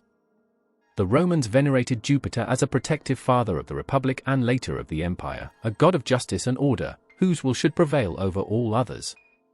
In this context, Jupiter represented absolute power and stability, unlike Zeus, who was often involved in family conflicts and dramas. Juno, Jupiter's wife, shared many of Hera's characteristics, the Greek goddess of family and marriage. However, in Rome, Juno acquired more political and symbolic importance. She was not only the protector of marriage, but also of the motherhood and fertility of the city. The Romans saw Juno as the mother of Rome, a figure that ensured the continuity of the family and the nation. His relationship with Jupiter was fundamental not only in myths, but also in the official Roman cult, where his figure represented the stability of the state. Neptune, the god of the seas, was Poseidon's equivalent, but in ancient Rome, the sea was not only a symbol of chaos and primitive power. The Romans, with their maritime empire and their obsession with the conquests, saw Neptune as a god who ensured control over the seas and commercial routes. Although the image of the trident remained, Neptune's relationship with the war and the expansion of the empire was more evident. The ocean god represented both the immensity and beauty of the waters, as well as imperial domination. Pluto, the god of the underworld, also shared his origin with Hades, but while Hades was a severe and lonely god in Greek mythology, Pluto associated more with the kingdom of wealth and prosperity. For the Romans, the underworld was not only a place of torment and dark, but also of abundance. In fact, the name Pluto comes from Plautos, which means wealth. This change in interpretation reflected Roman pragmatism, which not only saw death as an end, but also as the origin of the resources that supported life. Venus, the goddess of love and beauty, continued to be Aphrodite's equivalent, but with a crucial difference. For the Romans, Venus was the mother of the Romans, the parent of the great heroes and leaders of the history of Rome. In this version of Venus, the goddess not only symbolized romantic love, but also the love for the homeland and continuity of the nation. Venus, in his link with love and fertility, became an integral figure for the spread of the empire, and its importance grew greatly during the Republic and the Roman Empire. Minerva, the goddess of wisdom and war, was the Roman response to Athena. However, while Athena in Greece represented a wise goddess, but also protective of the home and the city, Minerva became a more active figure in Roman military and political life. It was the goddess of strategy, of fair war, and especially the protector of artisans and intellectual works, which reflected the Roman tendency to value both war and practical work and reason. The Greek, although modified myths, remained an essential part of Roman life, especially in the early stages of the empire. The stories of heroes like Hercules, which was adopted as a founding figure in Rome, continued to inspire the Romans. The Greek legends of the fight against monsters and the overcoming of epic tests adapted to represent the conquests and the Roman expansion. Hercules, now venerated as Heracles in Roman mythology, was seen as a symbol of the strength of Rome, representing both the struggle and the triumph in battle. But the relationship between Greek and Roman mythology was not just a matter of worship of the gods. Greek mythology also influenced Roman culture deeply, particularly in literature, art, and philosophy. Roman poets such as Virgil, Ovid, and Horace adopted and adapted the Greek myths, reinterpreting them in a Roman context.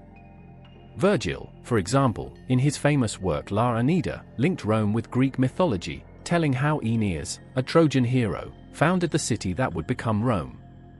Greek figures and stories were woven so intricately in Roman culture that they came to form the basis of many of their epic stories. In this way, Rome not only inherited the Greek gods, but also transformed them into their own national symbols. The mythological stories of Greece adapted to Roman ambitions and values, and, as the empire expanded, the traditions and beliefs of both peoples merged. The Greek gods, although they changed their name and appearance, were still the same in the heart of Rome, powerful, majestic, and deeply human, in their virtues and defects. In the dark centuries of the Middle Ages, when the light of reason seemed des vanillin, the echoes of the ancient civilizations continued to resonate, but in a silent, almost forgotten way. Greek mythology, which had been the vibrant soul of the classical world, was buried under layers of Christian faith, superstitions, and new power structures. However, like the deep roots of a tree that cling to the ground, the myths of the gods of Olympus, tragedies, and epic did not disappear completely. Although they were altered and distorted, the Greek stories remained alive in one way or another. Despite the advance of Christianity, which claimed for himself the absolute dominance of spirituality, the fascination with Greek myths did not completely extinguish. The medieval wise, often educated in monasteries and religious schools, continued to be aware of the existence of these stories, although they treated them with skepticism. For many, Greek myths were simply pagan legends, vestiges of a time prior to true faith. However, the stories of Zeus, Apollo, Athena, and the rest of the Olympic pantheon remained in force in the minds of scholars and artists, although distorted by the filter of Christianity. The transmission of Greek myths in the Middle Ages was a process full of ambiguity. Many of the original texts were lost or modified over the centuries, but the monasteries played a key role in the preservation of classical works. Monks and scholars, often through the copy of manuscripts, were the custodians of the texts of the former Greek authors, such as Homer, Hesiod, and Ovid. However, these texts were not always read in their original form. Instead of being understood as mythological stories, many times they were interpreted allegorically, and the gods of Olympus became symbols of human vices or representations of Christian virtues.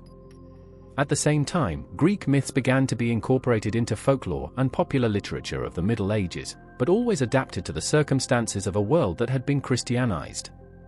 The stories of heroism, sacrifices, and divine punishments found a parallel with the biblical stories, where the Christian heroes took the place of the demigods, and the punishment of the wicked resembled that of the gods of Olympus. The medieval poets, such as Dante Alighieri in their Divine Comedy, also looked out the Greek universe, but they did it in a way that reflected the Christian vision of the beyond. In Dante's work, we find mythological figures such as Virgil, the Roman poet, who guides Dante in his descent to hell. Virgil is not a god, but it represents the ancient reason and knowledge, elements that medieval Christians still valued, although they saw them as imperfect and limited without the light of the Christian faith. The Renaissance, which emerged as a spark in the midst of medieval darkness, brought with it a renewal of classical interests. The return to the studies of Greek and Latin texts was one of the fundamental pillars of this movement. Renaissance scholars began to rediscover the Greek myths as they were, without the religious interpretations of the Middle Ages. However, there were still footprints of medieval thought. The Greek gods were no longer worshipped as before, but their symbolism continued to influence the art and literature of the time. The artists of the Middle Ages, although influenced by the Christian religion, also preserved the Greek imaginary in a subtle way. The mythological figures appeared in some representations, although generally subordinated to the Christian message. In many medieval churches, the stories of Hercules and Perseus, among others, were narrated through frescoes and showreel, but often they were given a Christian interpretation, as if their heroic exploits reflected religious virtues such as sacrifice and purity. It is interesting to note that during the Middle Ages, Greek mythology became a space of synthesis between the Christian faith and the ancient legacy. Medieval theologians began to make comparisons between the stories of the Greek gods and the Christian figures. Some intellectuals sought parallels between the lives of Christ and the sacrifices of the mythological heroes, such as Prometheus's sacrifice, which was interpreted as a prefigurative image of Jesus' sacrifice for humanity. In this sense, Greek myths were not seen only as stories of antiquity, but as a reflection of universal archetypes that were linked to divine salvation. As for medieval philosophers, their relationship with Greek mythology was quite complex. On the one hand, some tried to reconcile Greek philosophy with Christian theology, as happened with the works of patristic philosophers. San Augustine de Hipona, for example, faced the teachings of the ancient Greek philosophers, but also adapted them to enrich the Christian understanding of the world. In this context, Greek mythology was reinterpreted, not to be considered as absolute truth, but as a way of achieving a deeper understanding of the divine and the human. Throughout the Middle Ages, Greek mythology never disappeared completely, although its influence was more hidden. The transition from the classic to medieval did not mean the end of the stories of the gods of Olympus, but its transformation, its adaptation to a new order of thought. Greek myth survived as echoes, as traces of a previous culture that continued to influence literature, art, and philosophy, although only indirectly, like a shadow that never faded completely. In this sense, the Middle Ages was a transition period, in which Greek myths remained alive, not as literal stories, but as enduring symbols of human conflicts, morality, and the search for truth. Through the adaptations of philosophers and poets, the essence of those myths remained latent, waiting for the rebirth of the classical world that, centuries later, would strongly revive in the Renaissance. The light of the Renaissance shone on Europe as a lighthouse rescuing the fingerprints of antiquity. The centuries of medieval darkness began to fade, and instead a time of rediscovery arose. The man turned to the Greek and Roman classics, and with it, Greek mythology, forgotten in the corners of time, resurfaced with overwhelming force. The gods of Olympus were no longer only forgotten legends figures, but returned as inexhaustible sources of inspiration for artists, poets, and thinkers. The Renaissance brought with it a new look on the world, a look that saw in Greek mythology not only stories of the past, but mirrors that reflected human nature in all its complexity.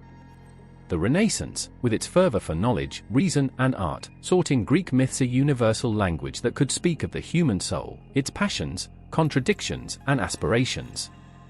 The old stories were rescued from the dusty codices and restored with a new vitality. Renaissance poets and philosophers looked like the heirs of those thinkers and artists of classical Greece, and tried to imitate their wisdom and their ability to understand the divine and the human through art and narrative. In the frescoes of the churches, the sculptures, and the writings, the Greek gods came back to life.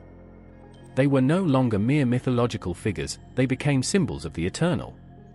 In the work of artists such as Leonardo da Vinci, Miguel Angel, and Raphael, the gods of Olympus were presented not as distant beings, but as reflections of the passions, desires, and internal struggles that are part of the human condition. The mythological scenes were painted with a technical perfection, seeking to show not only external beauty, but also the emotional depth of the characters.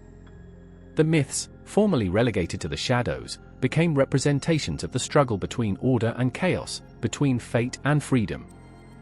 Ovid's work, with his Metamorphoses, resurfaced as an inexhaustible source of inspiration for Renaissance poets.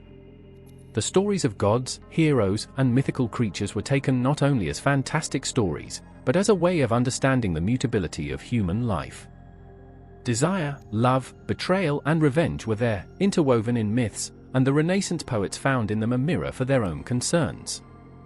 The Metamorphoses became a key work, where the transformations of the gods and mortals represented the tensions between the divine order and human freedom. The Renaissance not only recovered myths, but adapted them to their own philosophical concerns. The ideals of humanity, respect for reason and beauty, were reflected in Greek mythology. The gods of Olympus were taken as models of perfection, but also as warnings about the limits of the human condition. The figure of Apollo, god of the sun and the arts, became a symbol of harmony and measure, while Aphrodite, the goddess of love, represented the unforeseen forces that guided human hearts. Zeus, meanwhile, ceased to be just the king of the gods, to also be a complex figure, which represented the tensions between divine power and human whim. But myths were not only resurrected in art and poetry. The Renaissance, therefore, not only revived Greek myths as a source of entertainment or beauty, but also as a tool to understand the nature of the human being and its relationship with the cosmos. One of the greatest legacies of the Renaissance was the fusion of Greek mythology with Christian philosophy. Although Greek myths were not fully adopted in Christian thought, Renaissance artists and thinkers tried to find a meeting point between Christian teachings and mythological stories. Thus, figures such as Jupiter and Athena not only represented wisdom and power, but also the virtues that, in the Christian vision, had to be cultivated in man. This synthesis of the classic with the Christian gave rise to a vision of the world where reason and faith, art and spirituality were intertwined harmoniously. Greek myths were not only revitalized in the intellectual field, but also in everyday life. In the literature, authors such as Ludovico Ariosto, Giovanni Boccaccio and, later, William Shakespeare, resumed the classic myths and adapted them to tell their own stories. Love, fate, the struggle between the gods and mortals remained universal issues, and the playwrights and poets of the Renaissance used them as a way of exploring human emotions. The Renaissance theatre was filled with references to the gods, heroes, and mythological monsters, seeking to capture the essence of human passions through ancient stories. Greek mythology was not only a subject of study or art, it became a symbol of freedom of thought that characterized the Renaissance. In this period, humanity saw itself as able to rediscover its potential, to explore its place in the universe, and the Greek myths offered a fertile field for that exploration. The gods were not only figures of a distant past, but models to understand the present, reflexes of the same passions and contradictions that defined the men and women of the Renaissance. The resurgence of Greek mythology in the Renaissance was a phenomenon that touched all aspects of the cultural, artistic, and philosophical life of the time. The gods, heroes, and Greek myths became an integral part of the intellectual conversation, serving as a bridge between the past and the present. Through the eyes of the Renaissance, the Greek gods were no longer only the inhabitants of Mount Olympus, but powerful allegories of the human condition, which were still as relevant and vibrant as always. Greek myths were not only stories to entertain, but deep vehicles of wisdom, full of teachings that covered human nature to the mysteries of the universe. Every story, every god, every hero represented a lesson, a reflection on life, morality, justice, and passions that move the human being. Myths were much more than simple fables, they were reflexes of the internal struggles, of the ethical dilemmas that all, regardless of time or the place, we would ever face. In the Greek pantheon, the gods were not perfect or infallible beings. In fact, they were very human in their defects and virtues, and that humanity is precisely what gave them their power. Zeus, the king of the gods, although imposing, was also a god of contradictions, capable of great heroic deeds, but also of outbursts of anger and whims. The lesson here is that power, even divine power, is never absolute or right in all its aspects. It is a force that must be handled with wisdom and responsibility, because those who hold it, like mortals, must also face the consequences of their decisions.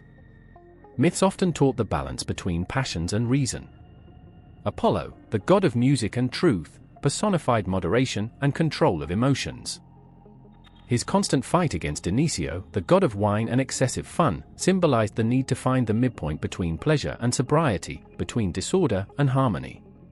The moral lesson here is that overflowing passions can lead to chaos, but a completely devoid of emotion also makes sense. Greek myths invite us to find a balance that allows you to live with intensity, but without losing control. Another essential myth that transmits a powerful philosophical lesson is that of Prometheus and the theft of fire. By stealing the fire of the gods to give it to men, Prometheus not only gave them a well material, but also the ability to think, create, and fight for their destiny. His sacrifice symbolizes the value of knowledge and courage to question the established rules. However, his punishment, tied to a rock while an eagle devoured his liver, recalls that the divine challenge has a cost. Myth teaches us that the search for truth, although noble, is often accompanied by sacrifices and suffering. But it also underlines the importance of intellectual freedom and the ability of human beings to forge their own destiny. The mythological heroes, on the other hand, embodied the most complex lessons about morality. Hercules, known by his superhuman strength, had to face the most arduous works, all of them reflections of human dilemmas. The famous story of Oedipus, who, without knowing it, killed his father and married his mother, is a clear example of how the human will can be annulled by the forces that seem predestined. Oedipus fought against his destiny, but in the end, it was fate who beat him. This myth shows us that, although human beings are free to make decisions, many times those decisions are guided by major forces that are out of control. The lesson here is humility in the face of the uncontrollable, and the recognition that, no matter how much we try to avoid it, fate has a role to play in our lives. In addition, the myths of love and revenge, such as those of Paris and Helena, or Achilles and Hector, teach that human passions are both our greatest forces and our greatest weaknesses. Love and hate are powerful emotions that can motivate great actions, but can also lead to destruction. The myth of Paris, which began the Trojan War for a selfish love, and the sacrifice of Achilles, which was marked by their search for revenge, are clear examples of how feelings can cloud the trial, leading to decisions that drag many to forgiveness. The importance of justice is another constant in Greek mythology. In the myth of Midas, the king who requested the power to convert everything that touched into gold, his desire becomes a cruel lesson. Obtaining what is desired without thinking about the consequences can be devastating. Midas's greed made him a miserable man, because he ended up losing everything that really mattered, like his daughter. This myth emphasizes that true wealth is not material, but what feeds the soul, family, friendship, and love. In summary, the Greek myths were not only narratives of gods and heroes, but deeply human stories that reflected the dilemmas, contradictions, and universal teachings of life. Each myth offered a perspective on how to live fair, balanced, and wise, recognizing the greatness and failures of human nature. Through the mythical figures, the Greeks showed us that the path to virtue is not exempt from obstacles, and that true wisdom is to understand the complexity of the human being and the invisible forces that govern our existence.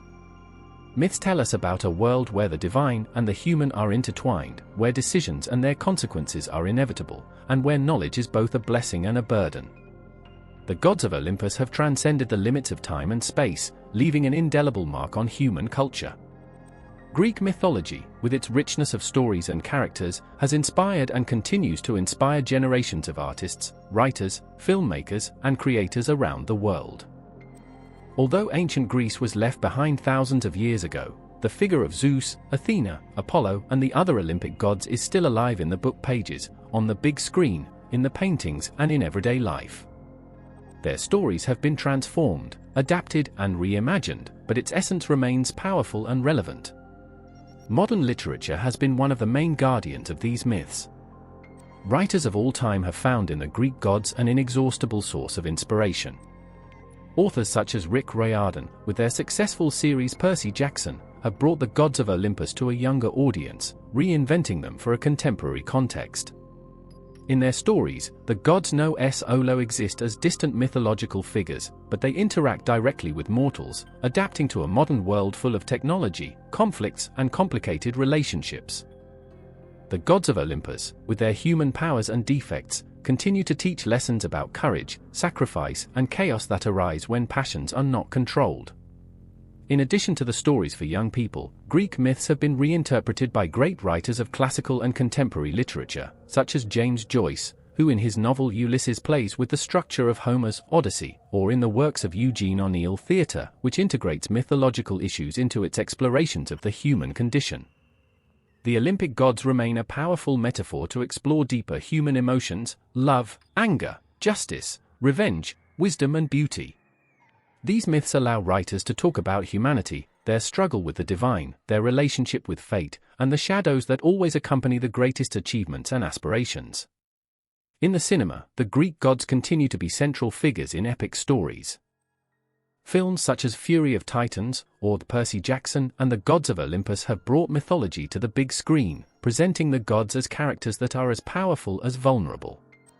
In these films, the gods are not only symbols of divine power, but also reflect the internal dilemmas of the human being.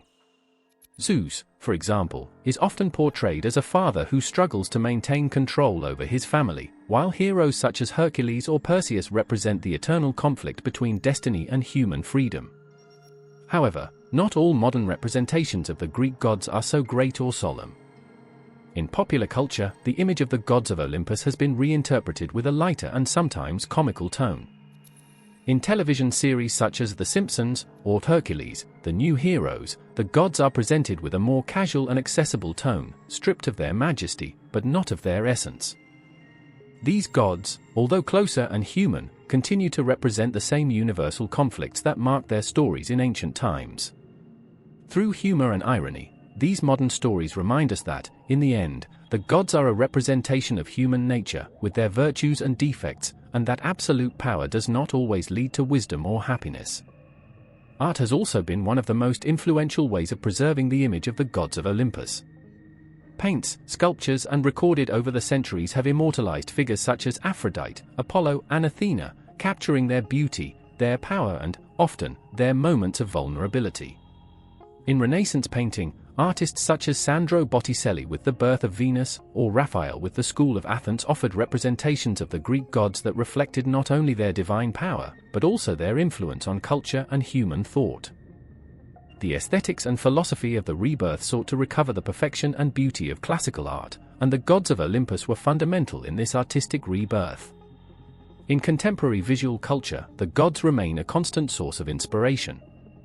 The modern representations of the gods, often through the comics or superhero cinema, have transformed them into symbols of power, justice, and morality.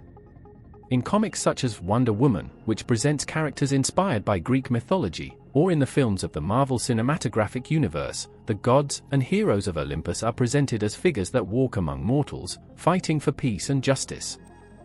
Although modern stories can distance from antiquity, the gods continue to serve as archetypal symbols of the human, the dilemma between duty and desire, sacrifice and reward. The Greek gods have also left a mark in the field of interactive entertainment, such as video games. In titles such as God of War, players face mythological gods and monsters in a universe full of epic battles, but also in times of introspection on sacrifice, fatherhood, and destiny. These games not only allow to explore mythological stories interactively, but also invite the player to reflect on the same moral lessons as the ancient Greeks tried to convey through their stories. Modern culture, therefore, has not only preserved Greek myths, but has adapted, transformed, and reused. The gods of Olympus remain an integral part of our daily lives, reflecting our struggles, desires, fears, and aspirations. While the means of expression have changed, the essence of myths follows intact. The Olympic gods are, in the end, a representation of the divine and the human, of the eternal and the ephemeral, of the great and the vulnerable. Through the stories of the Greek gods, we continue looking for answers to the most fundamental questions of existence. And, perhaps, that is the reason why myths are still so powerful, because they tell us about ourselves, our humanity, and the eternal struggle to understand our place in the cosmos. The mythologies of the world, although they are born from different cultures, share surprising elements that reveal the universal concerns of humanity. Despite geographical and temporal differences, the myths of ancient Greece have obvious parallels with other great mythological traditions, such as Egyptian, Nordic, and Mesopotamics. The stories of gods, heroes, and creation show again and again that, although cultures could be radically different, humans have always sought answers to similar questions about the origin of the world, the destiny, and the role of the divine in everyday life. Egyptian mythology and Greek share a fascination with gods that represent natural, cosmic, and human forces.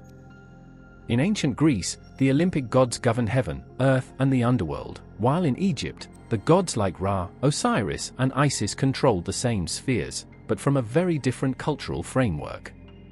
Ra, the Egyptian solar god, has many similarities with Apollo, the god of the sun in Greek mythology. Both gods are associated with the day and night cycle, symbolizing light, knowledge, and regeneration. While Ra embarks on his daily journey through heaven, facing the snake Apophis, Apollo makes his trip every day when making his appearance on the horizon, carrying the day and leaving the darkness of the night in his path. The idea of a solar god that controls the vitality of life is present in both mythologies, although in different cultural contexts. However, the relationship between gods and humanity in both mythologies also shows notable similarities. In Egypt, the connection between the pharaohs and the gods was narrow, since the kings were considered direct descendants of the gods, particularly of Rhea. In Greece, although the Olympic gods did not interact directly with mortals in the same way, the relationship between the gods and human heroes often implied close contact, with the gods giving gifts or curses to humans, as happened with Hercules or Achilles. The gods were not just abstract forces, they were present, in one way or another, in everyday life, intervening in human decisions and guiding the heroes towards their destinations. Nordic mythology, in particular, offers fascinating similarities with Greek mythology, especially in its visions of the end of the world and the relationship with destiny. In both cultures, destiny and sacrifice are recurrent issues.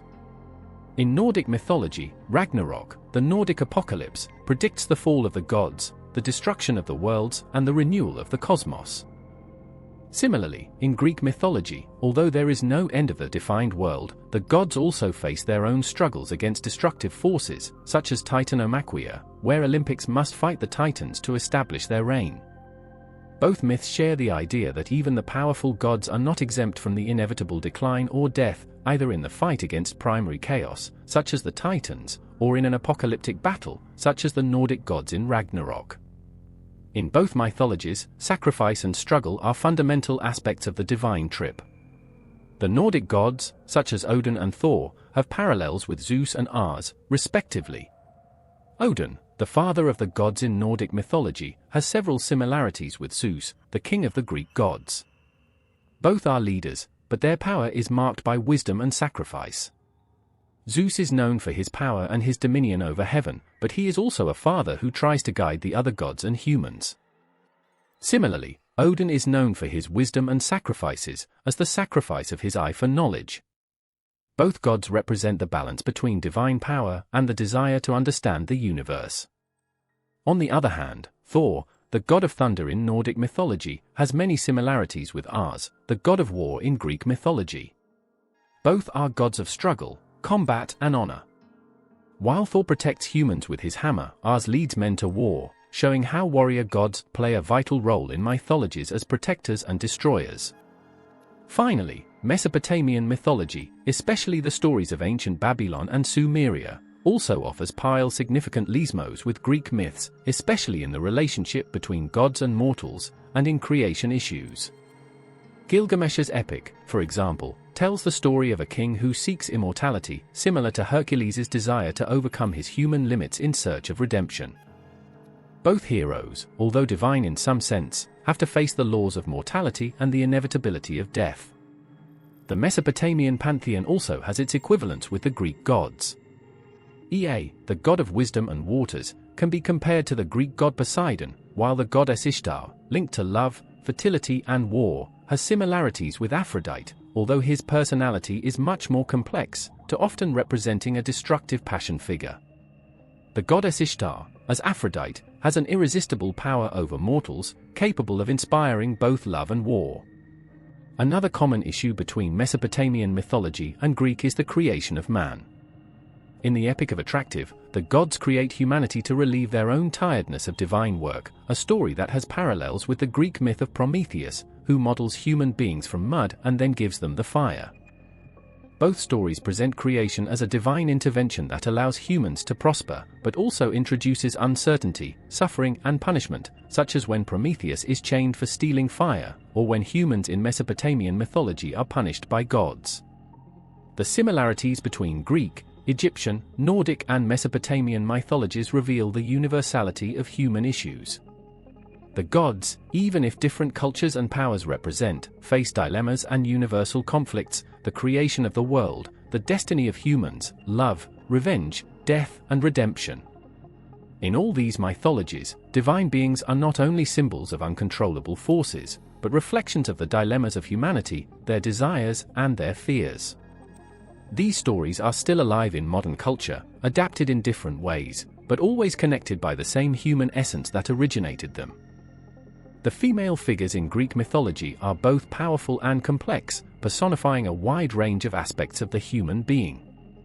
Throughout the myths, women are not simply daughters, wives, or lovers of the gods, they are independent forces that can create, destroy, guide, and challenge. Female goddesses, Heroes and mortals often have ambiguous qualities, who combine beauty, wisdom, anger, love and sacrifice, leaving a deep mark on mythological narrative. In their stories, a rich plot of empowerment, conflict and vulnerability is revealed, which reflects the crucial role that women played, both in the Greek culture and in the mythical universe. One of the most prominent archetypes is that of Athena, the goddess of wisdom and war. Born from Zeus's head, Athena is the incarnation of reason, strategy, and justice.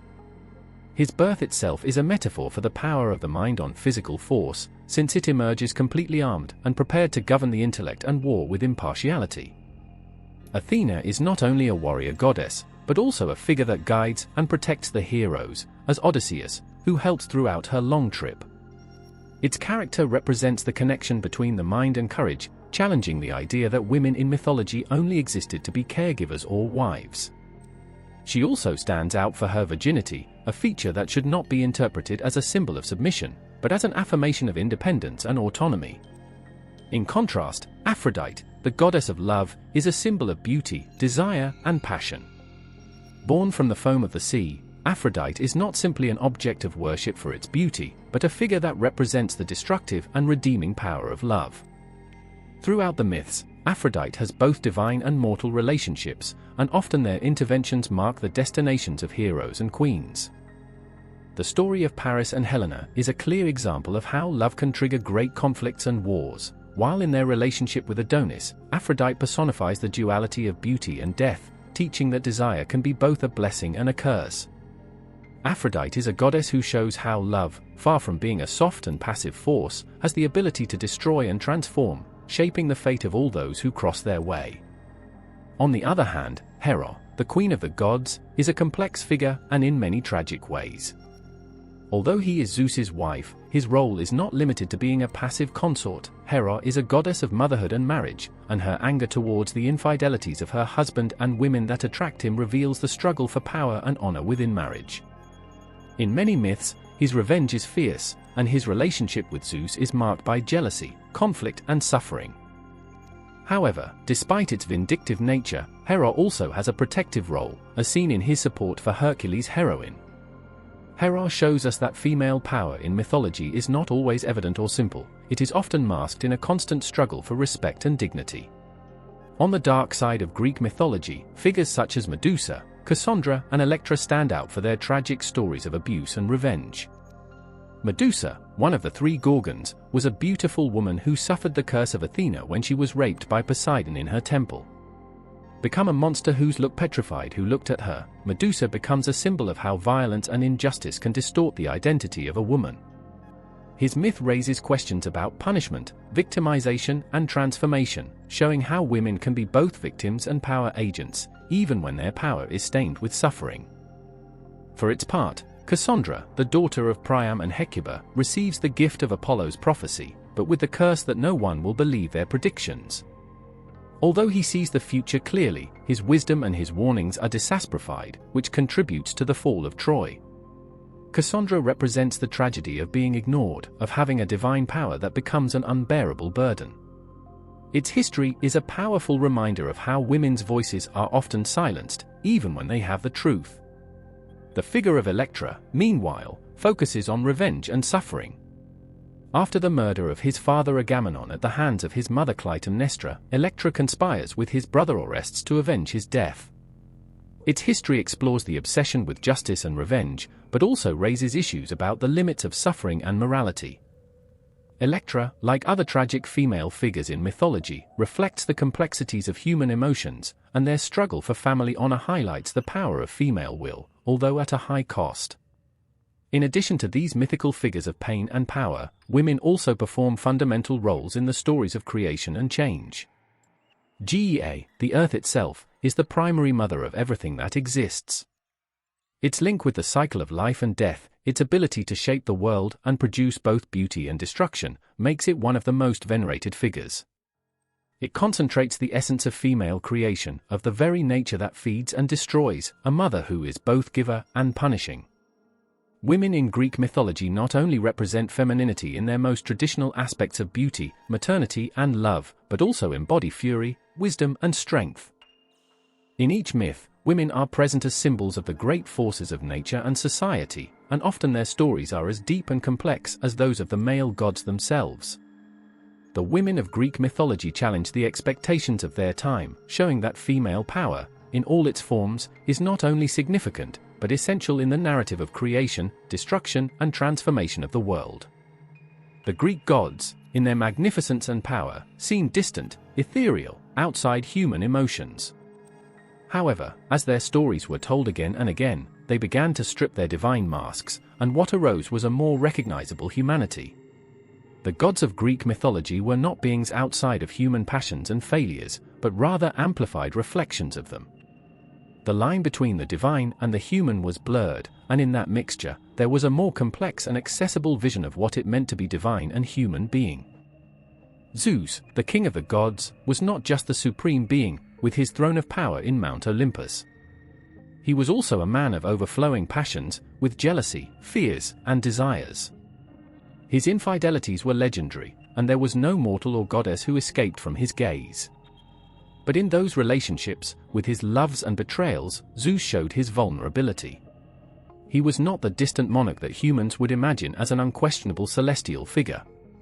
He was a god who made mistakes, let himself be dragged by his impulses, and who sometimes suffered the consequences of his decisions.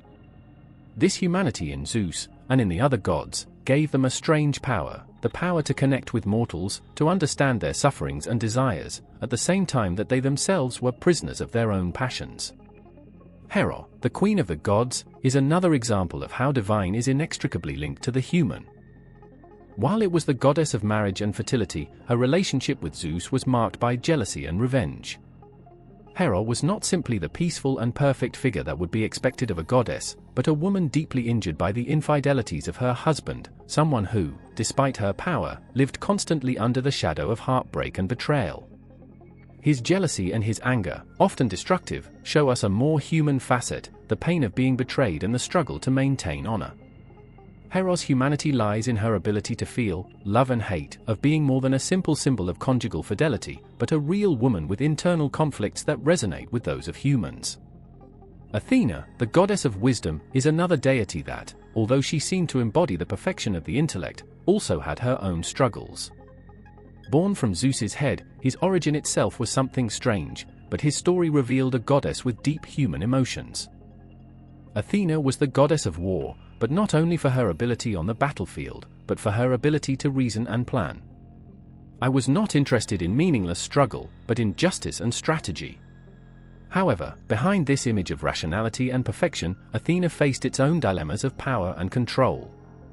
The fact that he was a virgin and did not have a consort could be seen as a sign of independence, but he also talked about his struggle to maintain control over his own identity without depending on anyone else.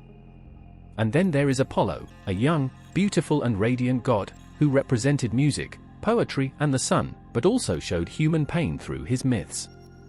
Apollo, despite his divine power, faced deep losses, such as the death of his beloved Jacinto, who left him shattered. Despite being considered one of the most beautiful and talented gods, Apollo was not exempt from loneliness and suffering that all humans experience.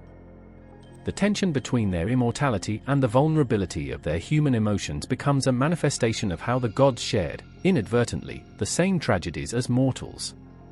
Aphrodite, the goddess of love, also personified this mixture of the divine and the human. Born from the sea foam, her dazzling beauty made her irresistible. However, his life was marked by suffering and desire, deeply human emotions. Despite its divine nature, Aphrodite experienced the pain of unrequited love, jealousy struggles, and despair. In his myth with Adonis, his vulnerability can be seen when he faces the death of his beloved, such a human pain that transcends his own divinity. Aphrodite not only represented beauty and passion, but also the sadness that are born from love and loss. And what to say of Hades, the god of the underworld? Although he was seen as a gloomy, cold, and distant figure, his love for Persephone showed a much more human side than he could imagine of a god who governs about death. The history of Persephone's abduction is a myth that, through separation and suffering, reveals the desire and the need for connection, things that I have, in his lonely kingdom, he deeply craved.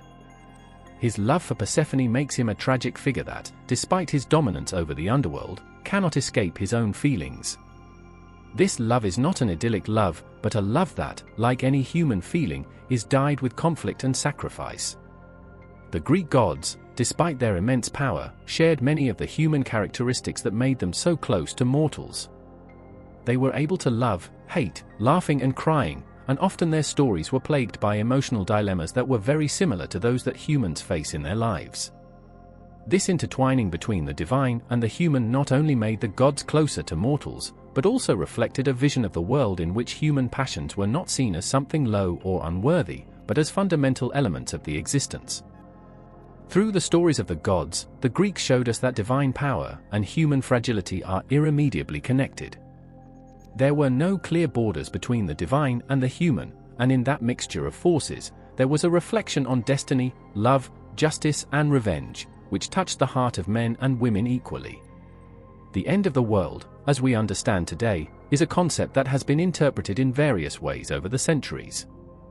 In Greek mythology, the apocalypse does not occur in a single form, but is shown through several myths that reflect chaos, death, and transformation. The end of time is not only an event of destruction, but a series of cycles that mark the inevitable return to the origin. These myths, although deeply terrifying, also contain the seed of renewal and rebirth. Then, for the ancient Greeks, each end was destined to give way to a new beginning. One of the best-known stories about the end of the world in Greek mythology is the myth of gigantomachy, the war against the giants.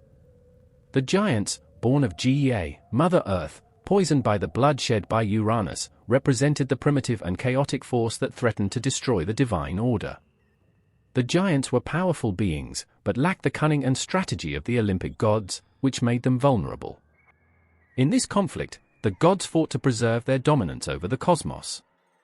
The victory of the Olympics over the giants was not only a matter of physical power, but of restoring the balance of the world, a delicate balance that, if it broke, could drag the entire universe into chaos.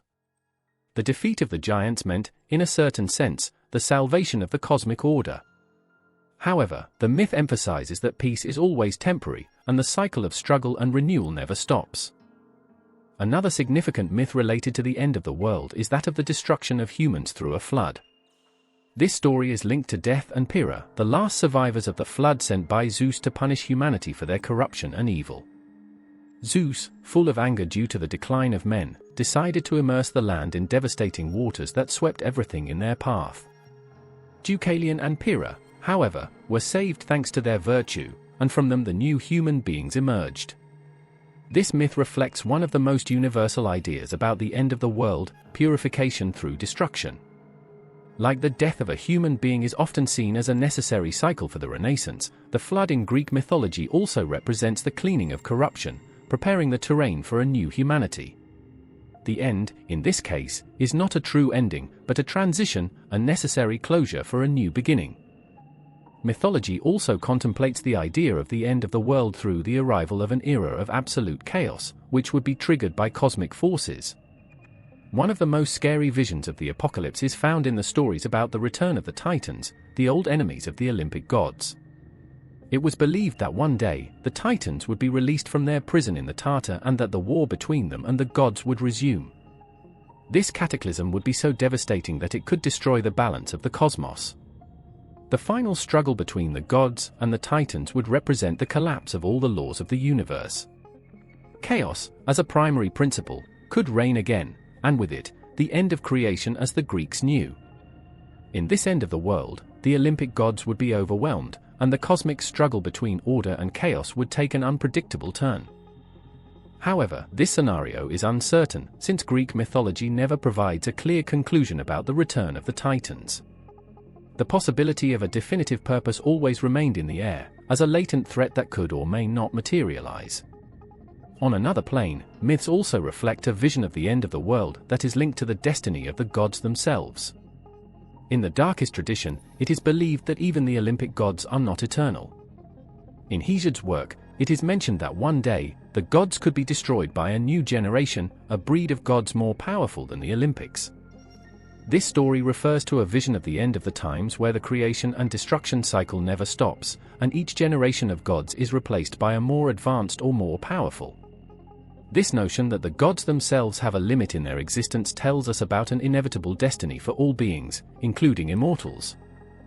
Thus, the end of the world in Greek mythology is not only the end of humanity, but also the end of the divine era as it is known. The gods, like mortals, are subject to their own destiny, to the cycle of time and transformation. In addition, myths about the end of the world in Greek mythology are also linked to prophecy and inevitability. Oracles and omens played a fundamental role in Greek culture, and it was often said that the future of the gods was predestined. The most important prophecy that is related to the end of the world is the one that speaks of the final destruction of the cosmos for a conflict between the gods and the cosmic forces of chaos. This prophecy, known as the end of time, argues that one day, the gods will be defeated by the primary chaos, which will bring with them the return to the emptiness of the beginning. This apocalyptic story, loaded with fatalism, reflects the fear of what and even the gods cannot escape the designs of destiny. The end of time in Greek mythology is not only a concept of destruction, but of transformation. The gods, men, and the same cosmos are trapped in a perpetual cycle of birth, death, and rebirth. Each final carries with it the promise of a new era, of a new beginning. Although the end of the world could mean the disappearance of order and life as we know it, in Greek mythology there is always the possibility of renewal, of something that rises from ashes to face the future. Death and destruction are not the absolute end, but a transition to a new cycle, towards something beyond the horizon of the known. The end of the world, like life itself, is a matter of change, of adaptation to the unknown. Through the centuries, Greek myths have endured in human culture as headlights of wisdom, emotion, and understanding of the human condition. Although thousands of years have passed since they were first counted, they are still relevant and deeply connected with our lives. Myths are not only ancient stories about gods and heroes, but universal lessons that tell us about what it means to be human, about the passions that define us, the struggles we face, and the lessons that sometimes learn too late. Greek myths are timeless because they address universal issues. Love, revenge, justice, sacrifice, greed, power, betrayal, death, all these are issues that touch us deeply, regardless of the time we live. Throughout human history, we have faced the same emotions, dilemmas, and challenges. Each Greek myth, from the struggle of the gods for the domain of the world to the personal tragedies of the heroes, reflects the internal and external tensions that we all experience. No matter how much society advances, myths remain a faithful mirror of our collective psyche. The power of myths lies in their ability to transmit emotions. The stories of gods such as Zeus, Hera, Athena, and Apollo, with their passions and defects, show us that, despite their divinity, they are not so different from us. The Greek gods feel love, hate, jealousy, and despair, and those emotions are the same as mortals. This humanity within the divinity makes them close and real, challenging the distance that we might think between them and us. Myths allow us to better understand our own emotions and how, throughout history, we have sought answers to the great questions of human existence. Greek myths also tell us about the power of destiny. The inevitability of fate is a recurring theme in its stories, and this concept remains relevant today. In a world where people constantly seek control of their destiny, Greek myths remind us that there are greater forces than ourselves, forces that sometimes we cannot understand or dominate. Myths show us that, despite our efforts to shape our lives, there will always be something uncontrollable, a destination, a superior power, or simply the uncertainty of existence. The feeling that we are at the mercy of something bigger than us unites us as human beings, regardless of the time or the place we live in. Another crucial aspect of Greek myths is their lesson about morality and justice. The gods are not always fair, and the heroes are not always virtuous. Often, Greek stories show us that justice is not a clear or easy concept to achieve. Myths teach us that morality is complex and that decisions are not always simple.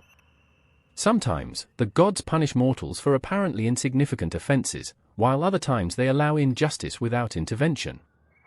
This moral ambiguity reflects our own struggle with what is right and what is wrong, fair and unfair. Myths, then, not only offer us stories of victorious heroes and kind gods, but also confront us with the reality that good and evil are fluid concepts and, often, subjective.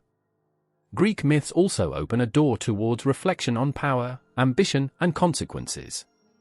From Prometheus's sacrifices, which stole the fire of the gods to give it to humans, to the tyranny of Chronos, who was afraid to be overthrown by his son, Greek myths are impregnated with stories about the dangers of absolute power. They teach us that power, whether divine or human, is not exempt from danger, and that impulsive decisions, based on fear or ambition, can have devastating consequences. The suffering of the gods, although they seem omnipotent, is a reminder that even the greatest are not safe from the destiny, not even the effects of their own actions. In addition, Greek myths have left us a legacy in art, literature, and popular culture that continues to influence modern humanity. The stories of heroes, monsters, and gods continue to be a source of inspiration for literary works, films, plays, and more. Whether we are talking about a tragedy on stage or an epic fantasy film, the echoes of Greek myths are still present. Characters such as Achilles, Ulysses, Hercules, and Perseus have transcended their mythological context and have become symbols of virtues and vices that we continue to recognize and confront our daily lives. But beyond their influence in arts and culture, Greek myths teach us a fundamental lesson on humanity.